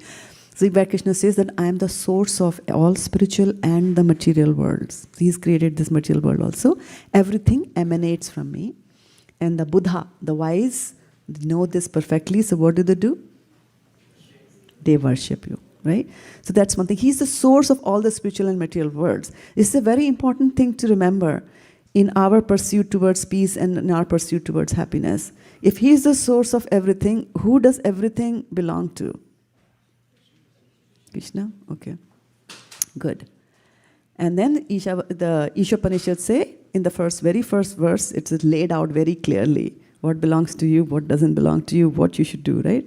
Ishavasyam idam sarvam yat kincha jagatyam jagat tena tyaktena bhunjita ma krida kaschat siddhanam. And what does it say? That everything inanimate, animate or inanimate. Give me an example of an animate object, kids. Animate object? Anybody wants to tell me an animate object? Human beings, correct. And what is an inanimate object? What? A microphone is inanimate, okay, without the power. Okay, yeah, so everything animate or inanimate that is within the universe is controlled and owned by the Lord. It's owned by Him and it's also controlled by Him, right? One should therefore accept only those things that are set aside as our quota. So how much do you think is the quota? How many chapatis is our quota? Be careful what you answer because there's prasadam at 6 o'clock. I'll be standing in the line to check your quota, right? So take only as much is there for your quota, and this is one of the things that goes against the devotional principles, that atyahara prayasacha, atyahara, if you hoard things, if you take more than what is your quota, then you're in for some serious trouble, right, devotionally. So use only that is set aside for the quota, and do not accept other things also, right? Certain things belong to other people, and not only other people, other living beings. For example, the animals, right? They have a share of this shrishti or this universe or this city where you stay. So we try to hoard and capture everything there. Okay. So this Tesla that you were thinking of buying this weekend, who does it belong to? Krishna, right? As long as you have that thought in your mind that everything that I own belongs to Krishna, you will have a very different kind of a peace in your heart. As long as you think it belongs to you, you are in serious trouble. And then another verse which is from the 5th chapter of Bhagavad Gita, which says, Bhoktaram yagya tapasam sarvaloka maheshwaram suhidam sarvabhutanam gyatva mam shantim richati. So a person in full consciousness of me, the last verse of 5th chapter, which is Karma Yoga, knowing me to be the ultimate beneficiary of all sacrifices. So who's the beneficiary? Right. So we hoard a lot of money and then we write a will, my son or my daughter is going to inherit the $25 million that I worked so hard the rest of my life, like that, They become the beneficiary. So similarly, all the hard work that we do, which includes the chanting that you do, the fasting that you do, all that hard work, the beneficiary is Krishna. It's a big paradigm shift. We were all thinking that we do all these activities for ourselves, right? For our purification. That is fine. That will happen as a concomitant factor. But the first thing we need to have in our mind is that we are doing it because it pleases Krishna. We have been His naughty children. and now we are going back on the right path, that's going to please him. That's going to make Prabhupada happy, that's going to make Krishna happy, that's going to make the parampara happy, like that, right? Very, very important that he is the ultimate beneficiary of all the sacrifices and austerities, right? He is also the supreme lord of all the planets. So if you just finish paying the mortgage on your house, don't feel super happy. It belongs to Krishna, right? He owns the whole planets there as well. And he's also the benefactor and well-wisher. So there's a word there, Suhridam, right? Suhridam means benefactor, well-wisher, or your friend, right? So Krishna is also your friend. So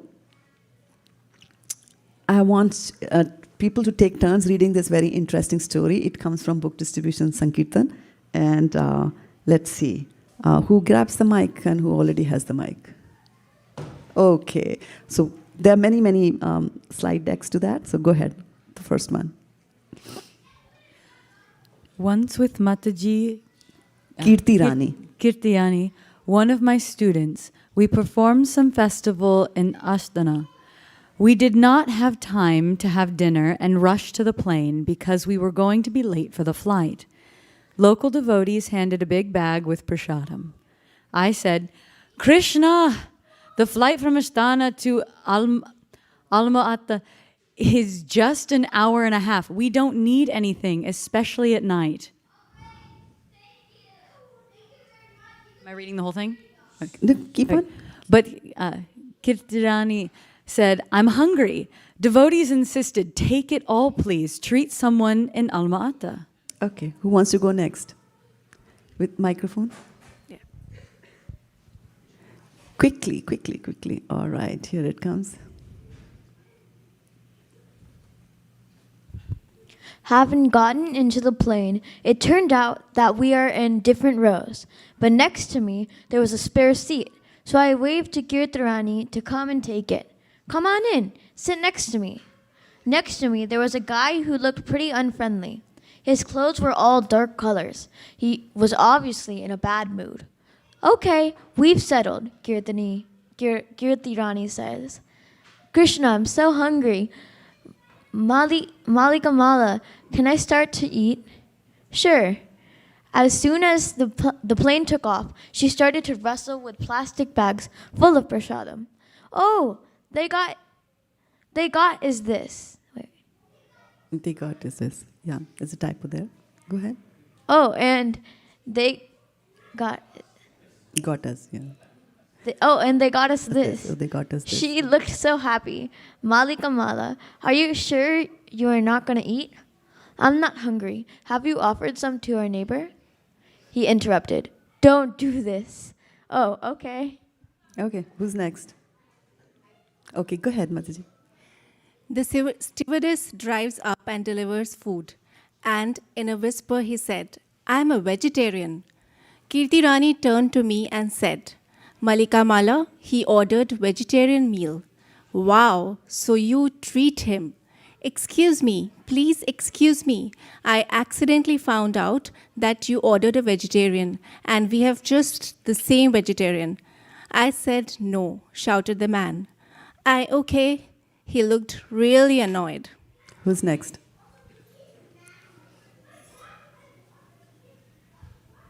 She started taking prasadam, commenting, Oh, how delicious. She offered him again.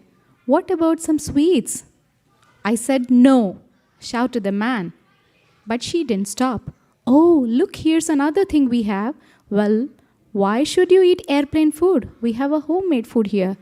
Finally, he said, Oh my God, why is it happening to me? Why is it happening to me again and again? He went on. I know you. You are Malika Mala. We were shocked. He called me by my name. He continued. As soon as I spotted you on the plane, right that moment I knew you would be sitting next to me. Do you want to read? My eyes got big. What's the matter? What's going on? He continued. And of course, you called her to sit here too. And yes, you started offering me prasadam. I know what you want. You want to always remember Krishna, but I want to forget him. Do you understand? I want to forget him. We were sitting there shocked and speechless. Then it turned out that he was a devotee, and he quarreled with some devotees. It often happens. There were insults. He even used to be a pujari in London temple. But then, due to quarrels, he left the devotees and ended up alone. However, he remained a vegetarian. Who's next? Okay, go ahead, Prabhu. Then he said, "You understand? It is impossible to get away from Krishna. I do not want to be friend with him, but he does not stop being friends with me. Whenever I go, he would certainly send me prasadam. He would surely send me devotees. He would definitely leave Bhagavad Gita to me or something else. He is so friendly. You just can't imagine." Kirtirani and I both started to cry. There were tears in his eyes too. Can you even imagine what kind of friend he is? It is impossible to get away from him. Impossible. And you know why it is happening now? I'm coming from the funeral. My father died. This is Kajak funeral. There is only meat. All these days I only ate tomatoes and cucumber. I am so hungry. I know why he sent this prasadam. Who's next? Who wants to read? Go ahead, Mataji. Okay. I thought, Lord, so he worries about him so much that he made devotees provide us with a big amount of prasadam for this short flight. It was meant for him. Crying, I told him, "You strengthen our faith right away, right here. Please help yourself." He started taking prasadam and then he asked, "Can I take some with me too? I miss prasadam so much." Of course, of course. Such was the story about friendship with Krishna. Hare Krishna. Hare Krishna.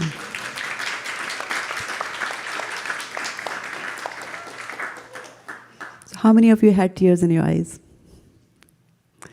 Such is Krishna, right? And sorry once again for bringing in a prasadam story.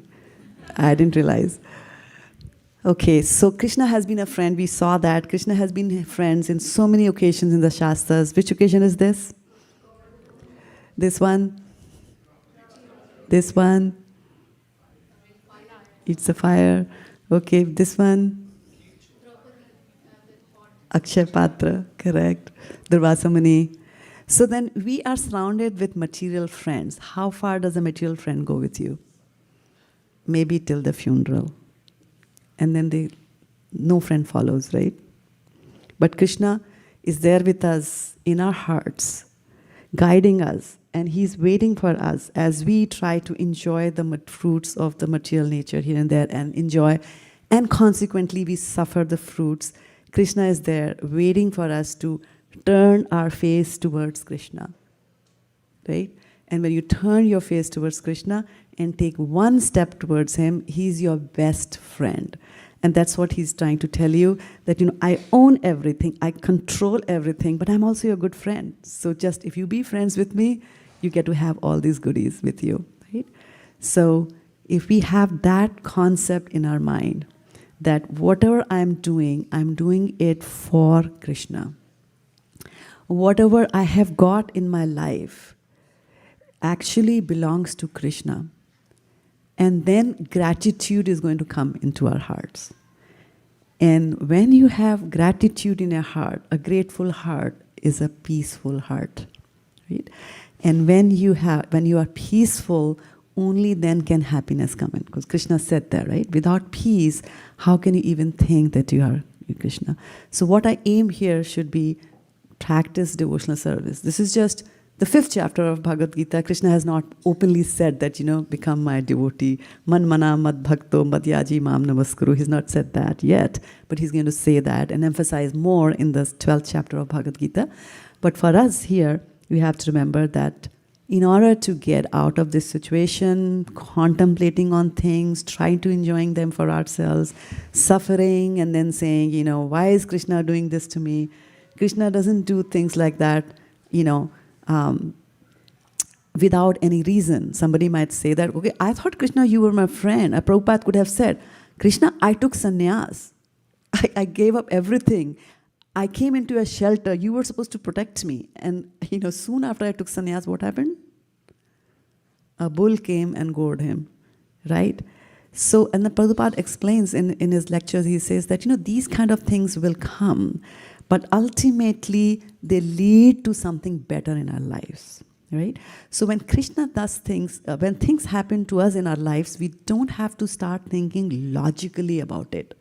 Logically means you do good, good is going to happen. You do bad, bad is going to happen. But sometimes, even for good people, Krishna is going to make twists and turns in their lives, which are completely mind-boggling as to why is this happening to me. Then if we have this faith that Krishna is my friend, my best friend, as you saw how Krishna was following that man who says, I'm trying to forget him, and like, but I don't forget you. That's a real and a true friend that we have.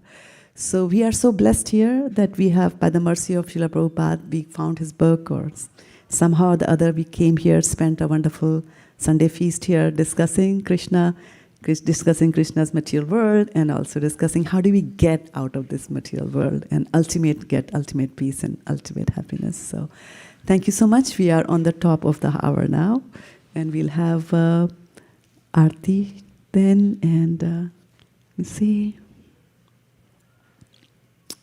All right. So Gaura Aarti today will be sung by Vishwapati. It's my lucky day, Vishwapati Prabhu. I saw him there. He's hiding somewhere. Like, all right, good, my lucky day. And Narsingham prayers will be done by Shravan Prabhu. I can't see. Okay, perfect. Good, good. All right. So thank you so much for your kind participation, and thank you so much the kids especially for making it so very lively.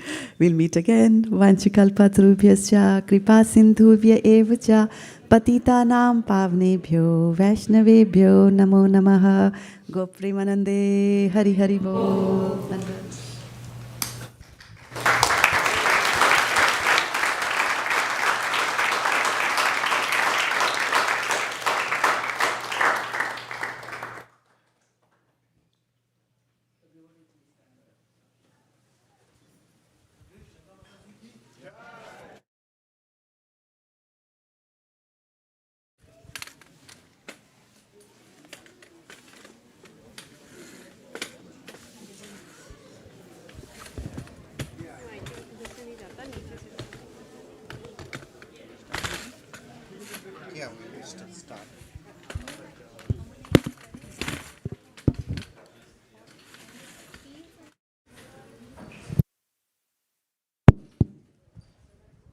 जय जय श्री राधा मदन मोहन की, लक्ष्मी नृसिंहदेव भगवान की, गौरांग महाप्रभु की, गौर प्रेमानंदे। नमो विष्णुपदाय कृष्ण पृष्ठाय भूतले श्रीमते भक्ति वेदांत स्वामी नीति नामिने।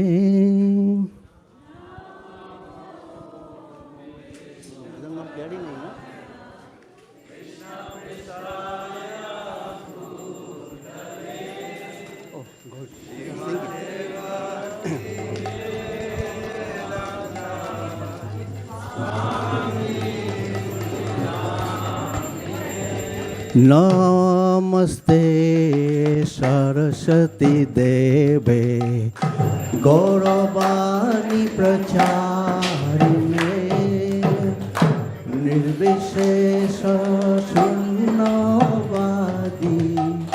पाश्चात्य देशतारिणे।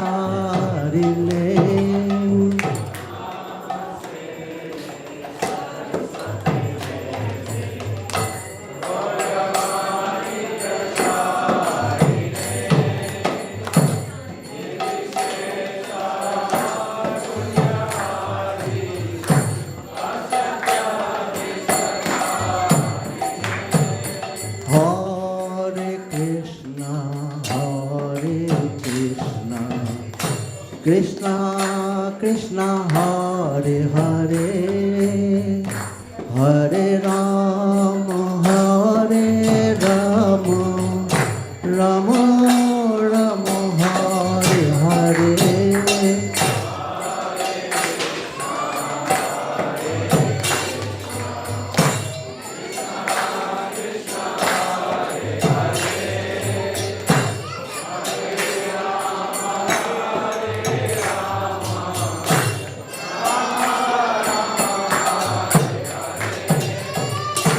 Nitai Gaur Hari Bol, Hari Bol, Hari Bol, Nitai Gaur Hari Bol.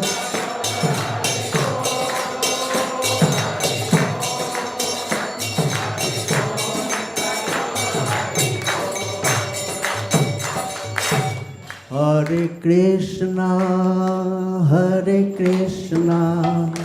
Krishna Krishna, Hare Hare, Hare Rama, Rama Rama, Hare Hare.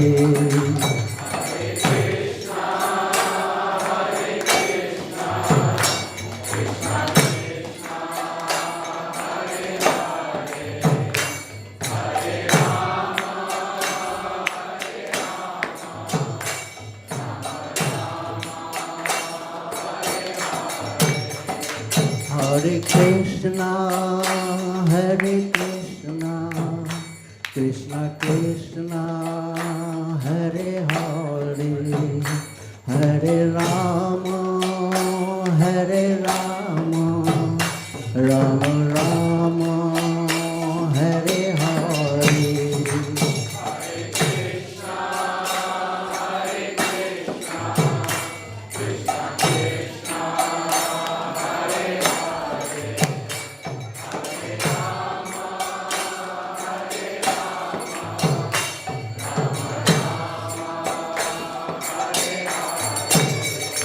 Hare Krishna, Krishna Krishna, Hare Hare, Hare Rama,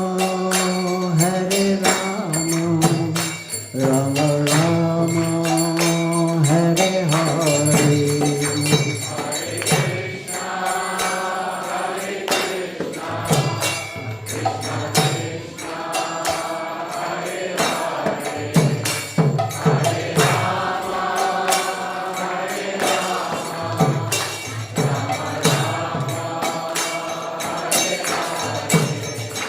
Hare Krishna, Krishna Krishna, Hare Hare, Hare Rama, Rama Rama, Hare Hare.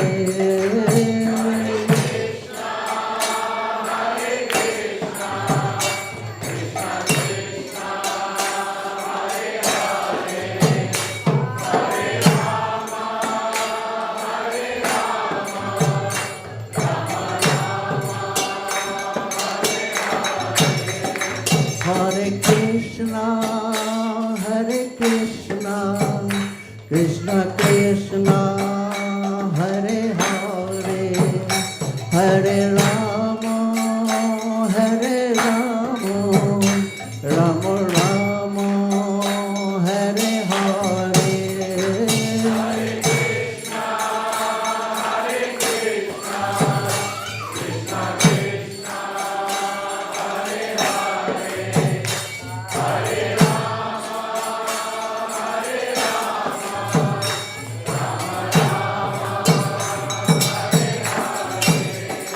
Hare Krishna, Krishna Krishna, Hare Hare, Hare Rama, Rama Rama, Hare Hare.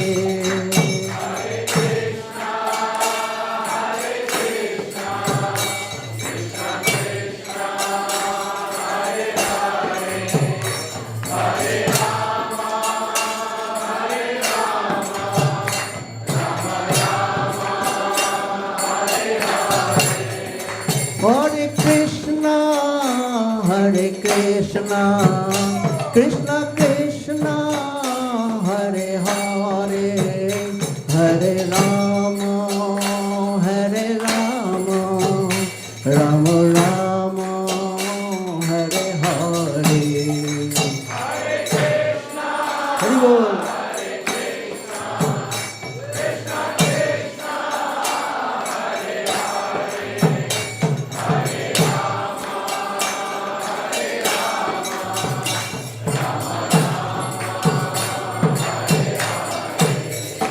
Hare Krishna, Krishna Krishna, Hare Hare, Hare Rama, Rama Rama, Hare Hare.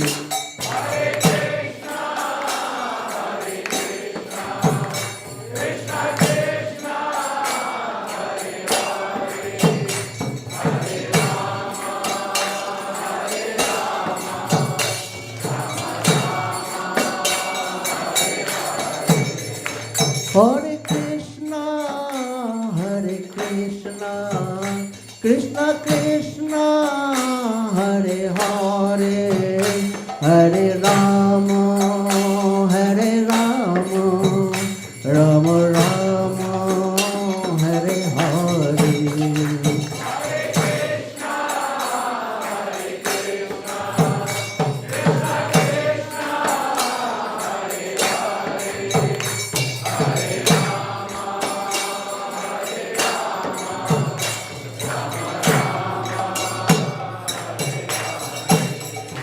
Hare Krishna, Krishna Krishna, Hare Hare, Hare Rama, Rama Rama, Hare Hare.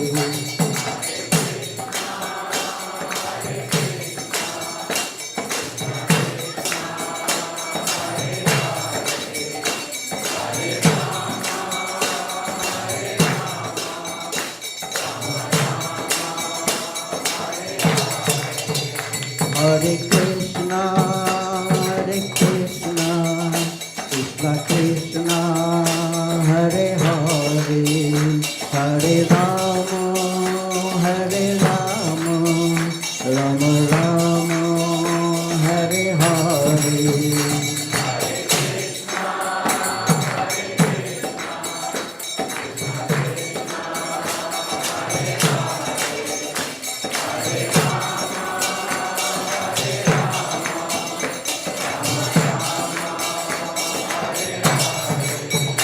Hare Krishna, Krishna Krishna, Hare Hare, Hare Rama, Rama Rama, Hare Hare.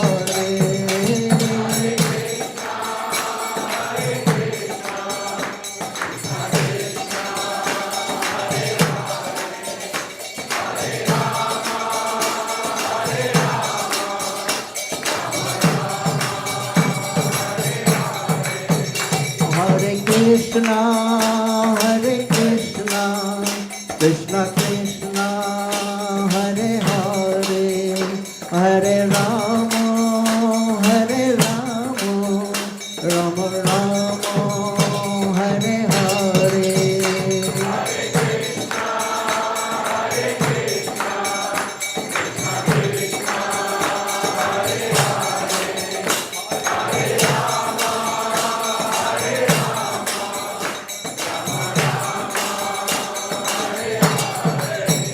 Hare Krishna, Krishna Krishna, Hare Hare, Hare Rama, Rama Rama, Hare Hare.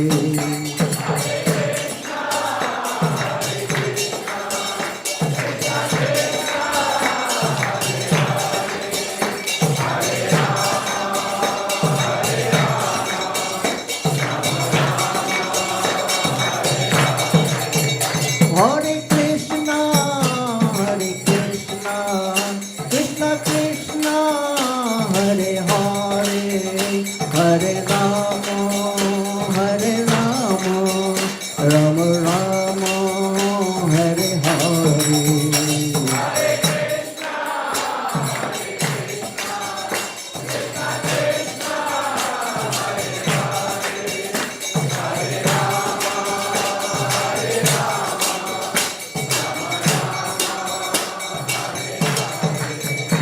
Hare Krishna,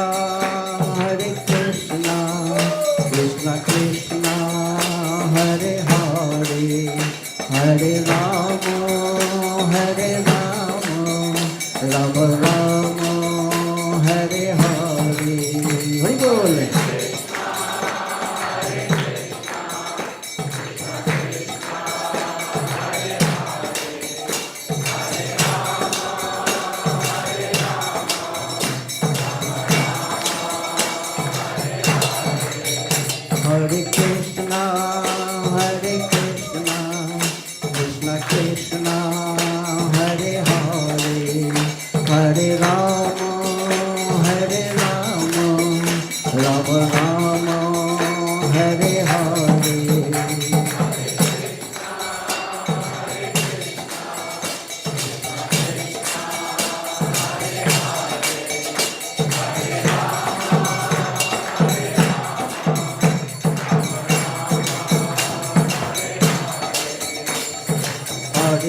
Hare Krishna, Krishna Krishna, Hare Hare, Hare Rama, Rama Rama, Hare Hare.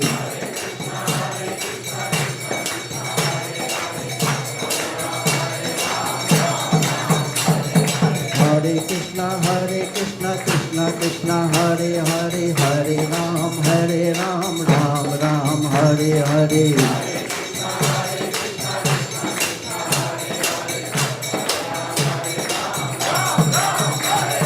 Hare Krishna, Krishna Krishna, Hare Hare, Hare Ram, Ram Ram, Hare Hare.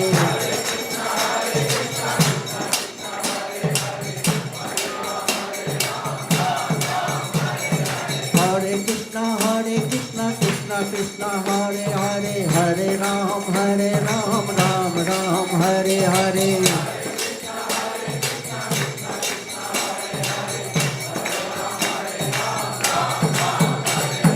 Hare Krishna, Krishna Krishna, Hare Hare, Hare Rama, Rama Rama, Hare Hare.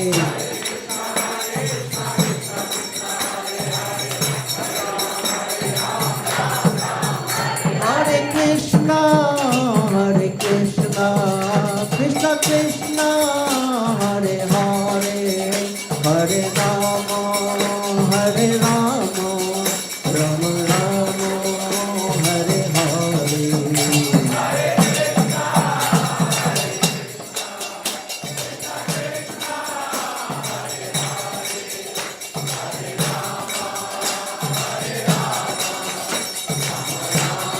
Rama Rama, Hare Hare.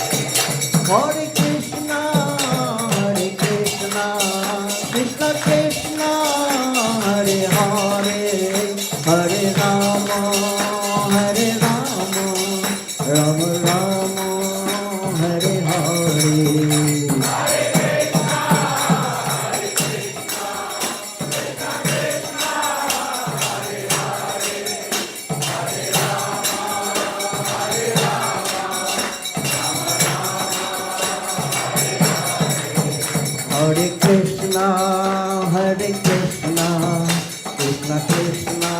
Krishna, Hare Hare, Hare Rama,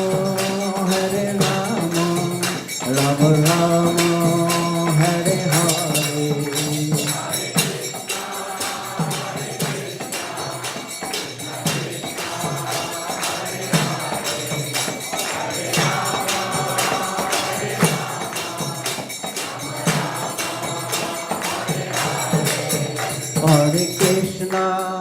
Hare Krishna, Krishna Krishna, Hare Hare, Hare Rama, Rama Rama, Hare Hare.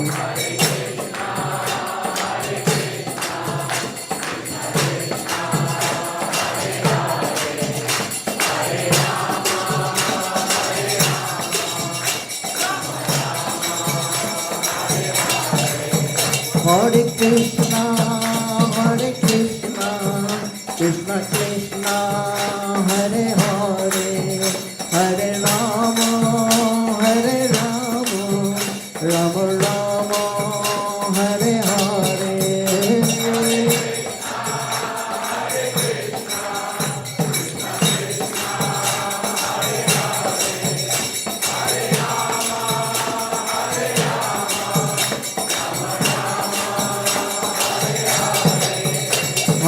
Krishna, Hare Krishna, Krishna Krishna, Hare Hare, Hare Rama, Hare Rama, Rama Rama, Hare Hare. Hari Bol.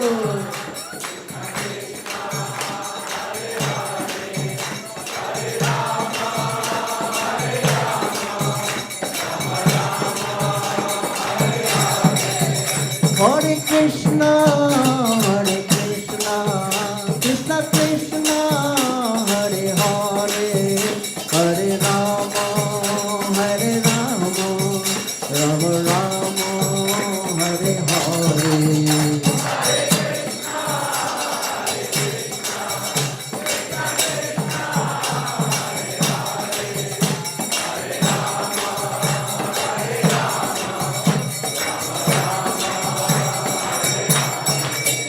Hare Krishna,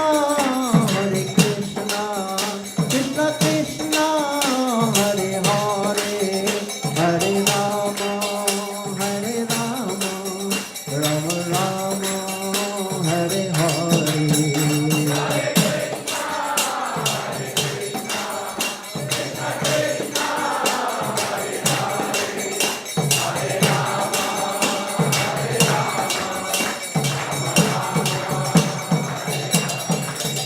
Hare Krishna, Krishna Krishna, Hare Hare, Hare Rama, Rama Rama, Hare Hare.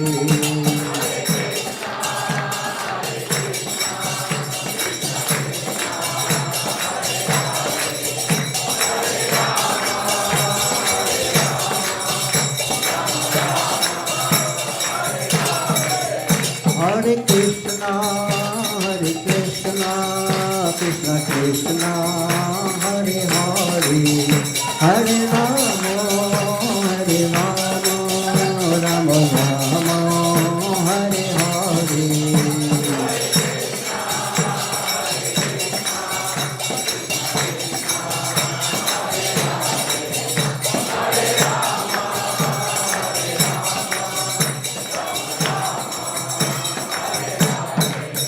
Nitai Gaur Hari Bol, Hari Bol, Hari Bol, Nitai Gaur Hari Bol.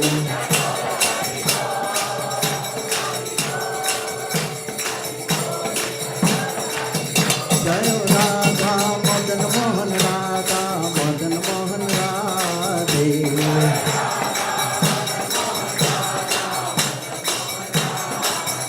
Jayo Radha Madhav Radha Madhav Radhe.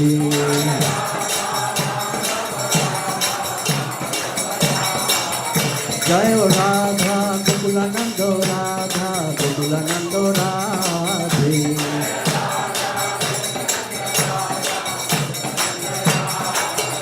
Jayo Radhe, Jayo Radhe, Jayo Radhe, Jayo Sri Radhe.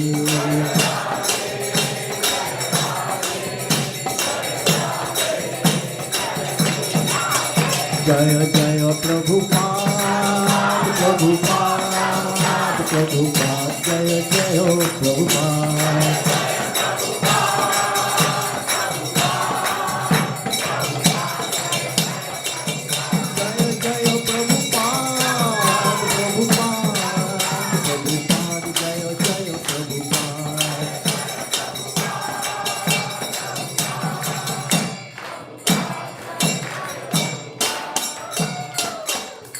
जय राधा मदन मोहन की, जय गौरांग महाप्रभु की, जय लक्ष्मी नृसिंहदेव भगवान की, गौर प्रेमानंदे।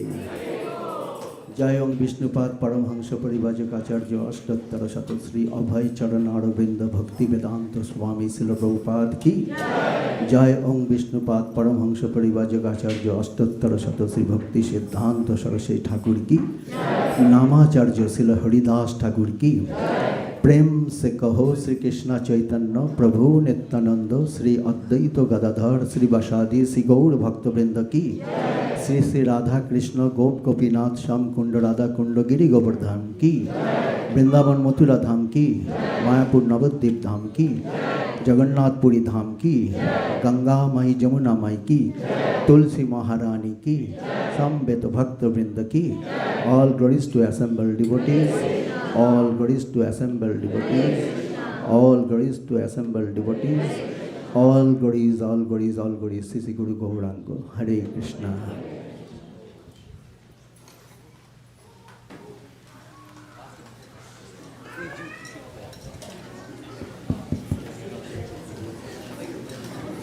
Please have a seat. We'll have Narasimha Aarti now.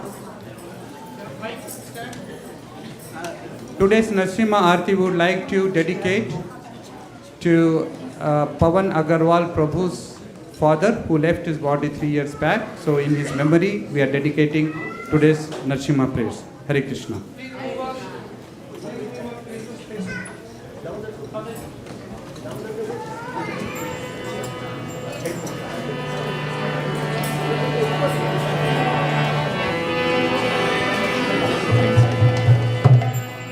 Namaste Narashinhaya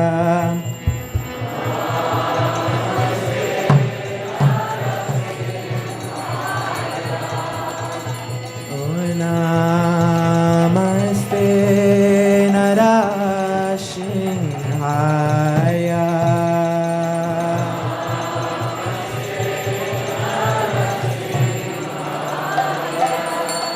Prahlada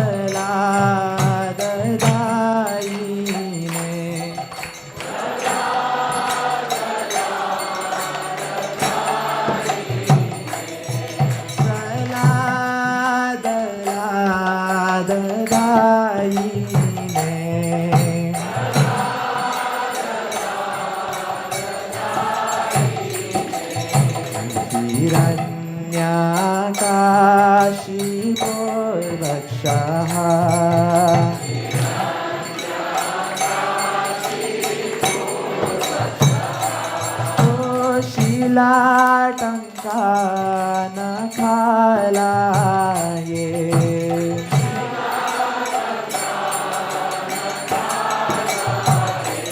Ito na shinga parato na shinga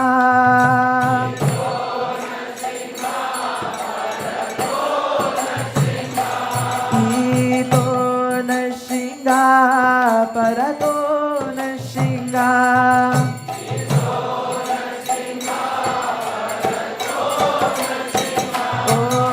Yato yato yamita to nashinga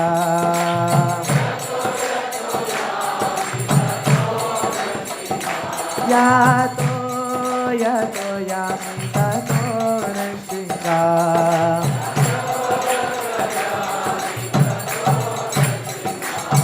Sahi nashinga hridaye nashinga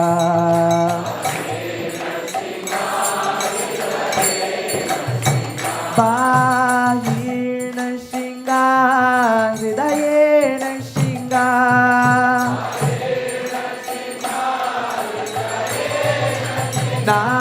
Narasimha Madin Sarana Prapade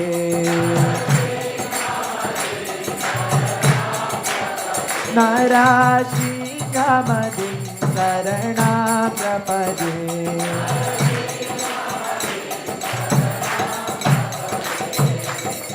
Kara Kamala Vare Natham Aduta Singam Dalita Hiranya Kashipu Tanu Bhingam Keshavadrita Nara Hari Rupa Jaya Jagadisha Hare Jaya Jagadisha Hare Jaya Jagadisha Hare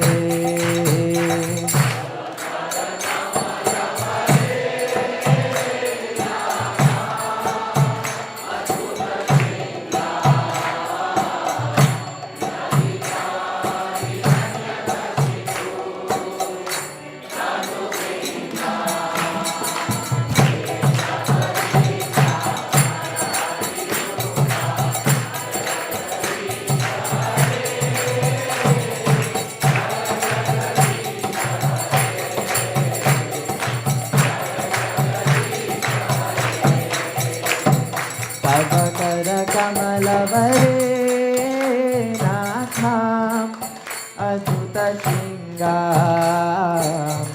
Dalita Hiranyakashipu तनुभृङ्गाम् केशवदिता नरहरिरूपा जय जगदीश हरे जय जगदीश हरे जय जगदीश हरे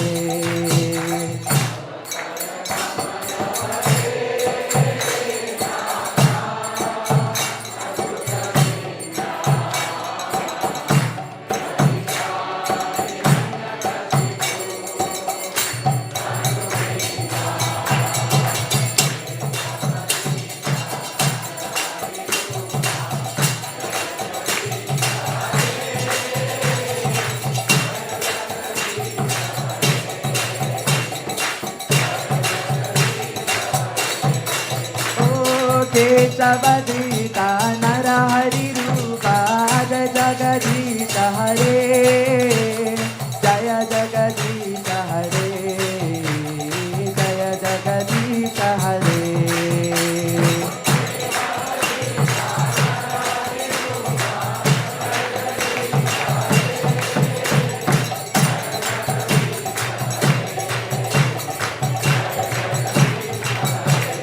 जया नरसिंहदे नरसिंहदे नरसिंहदे जया नरसिंहदे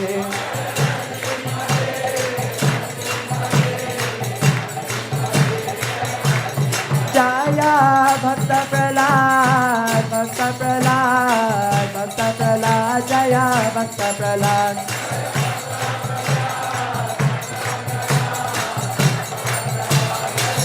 निताय गौरा हरि बोल हरि बोल हरि बोल निताय गौरा हरि बोल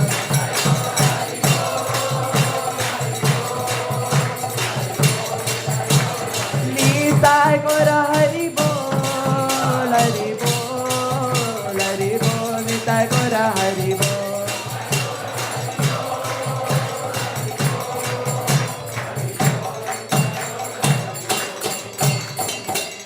श्री विघ्न विनाशन भगवान की जय भक्त श्री प्रहलाद महाराज की जय निताय गौर प्रेमानंद हरि हरि बोल श्री प्रभुपाद की जय Can someone turn on the lights, please, at the back?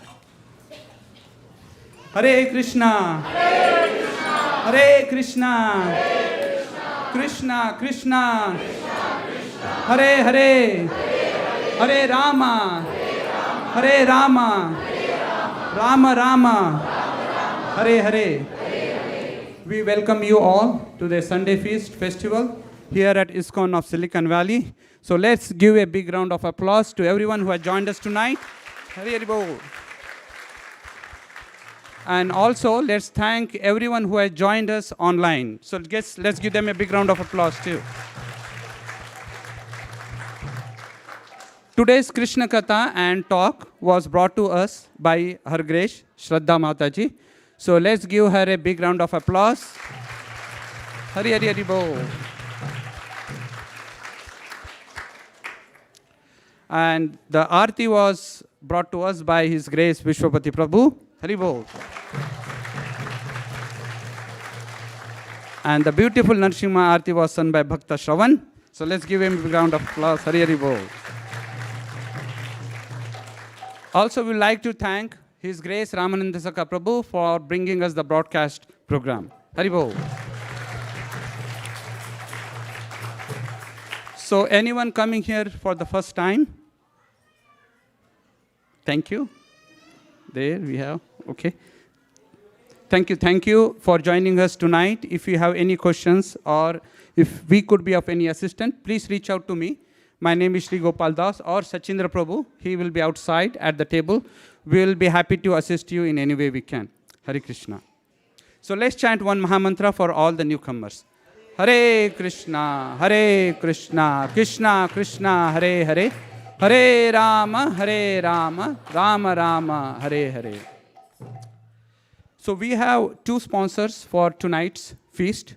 The first one is Pawan Agarwal Prabhu. He was sponsoring on the occasion of, in the memory of his father's disappearance day, which is 3rd disappearance day. So Pawan Agarwal Prabhu, he was here. Please come.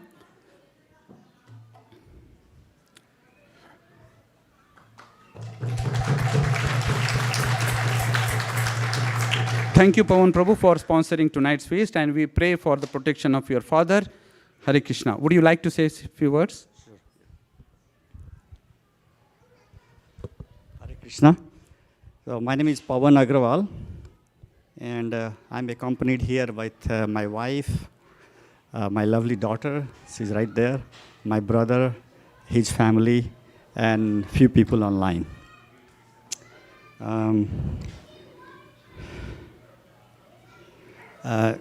3 years ago to date, on 17th of September, my father departed his body from Vrindavan. He was 96 at the time, for Lord Krishna's Dham. Hardly a 7th grader, I won't take very much time. Hardly a 7th grader. My father was no ordinary man. Throughout his life, he made other people successful and quietly took all the pain for himself. His memory serves as a north star for me and inspires me to face my challenges of life. I am immensely proud of him. Wherever you are, Babuji, in the universe, we miss you here. Hare Krishna. Thank you. Hare Krishna. Prabhu, just wait for a second. Thank you for your heartfelt offering, and especially the written offering, which is, these days is very tough. People don't write, so, but thank you for your heartfelt offering. And this is a small gift from us. Hare Krishna. And the next sponsor is Bhakta Shravan. Please, Bhakta Shravan, Prabhuji, please come forward. If you haven't seen, you might have seen Bhakta Shravan lately, So he has joined UC Berkeley, right? And that's why you see him more often here. So he is coming somewhere from East Coast? Delaware. Okay. And I believe I got the news that today is your birthday. 2 days ago. That's okay. We still celebrate. It's the same week. So wish you a very, very happy birthday. And we pray for your spiritual journey and all your well-being and all the auspicious in your life. Thank you for sponsoring the feast. Hare Krishna. Now we would like to have you give us a speech. I don't have any speech prepared, sorry. Okay. Hare Krishna, yeah, today, day before yesterday was my birthday. I don't have a speech prepared or anything, but I just would like to request the blessings of all the devotees, everybody, so that I can progress further in my spiritual path, so that I can become a better devotee, or even a devotee in the first place, and a better devotee as well, and so that I can progress in my sadhana. Thank you. Thank you. Hare Krishna. Very good. Hare Krishna. Thank you, Shravan Prabhu. Yeah, thank you. So what's coming up next Friday? Any guesses? Okay, that side once. So yes, next Friday we will have Radha-Ashtami's appearance celebration. The email will go out with the timings and the details about the program. So watch out for the email. If you are not subscribed to email, please reach out to me. We'll add you to the email list. So we will see you all again on Friday. Hare Krishna. Here at ISV, we have a program called Kirtan Melos, led by Govind Prabhu. So he will have a small announcement regarding that program. Hare Krishna. Yeah, Hare Krishna, everyone. So this is just a small appeal to everyone. And we want to inform, tell you more about our unique offering called Kirtan Melos. ISKCON is all about spiritual education and giving a unique experience through Kirtan and, Harikatha. So you all experience that here. You have the option of replicating that experience at home also for any kind of auspicious occasion. For example, bereavement occasion like this, or birthday, anniversary, or if parents are coming from India, so it's a very good experience for them as well.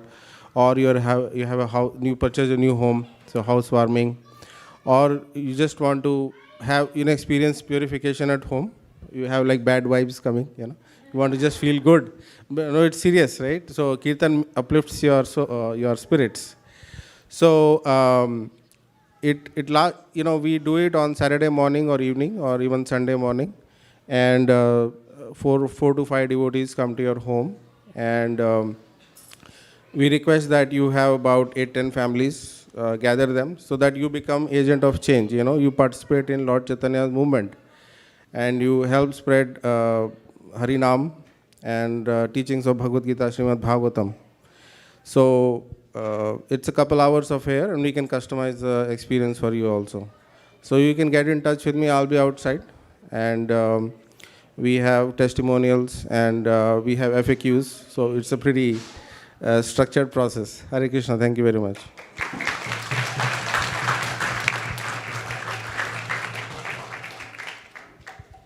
Shreya. So Shreya will announce today's cooks.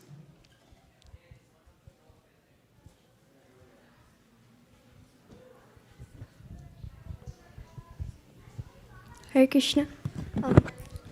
Hare Krishna, the cook was led by Ananda Vrindavan Mataji with the help of Sri Ram Prabhu, Shyamakunda Mataji, Shyama Bhakta Prabhu, Mansi Mataji, Divyananda Prabhu, Arushi Mataji, Padma Mataji, Sushmita Mataji, Hitesh Prabhu, Balaram Prabhu, and Gopi Priya.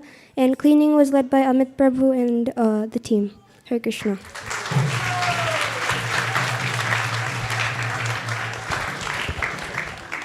Okay, now we'll go to Prasad Sevaya prayers.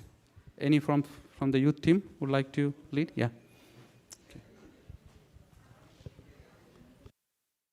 Sharira Vidyaja Jodandriya Gayeka Gire Pele Vishaya Sakoe Karmade Jivayati Prabhama Sudurmati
Prasadam will be served in the parking lot. Hare Krishna.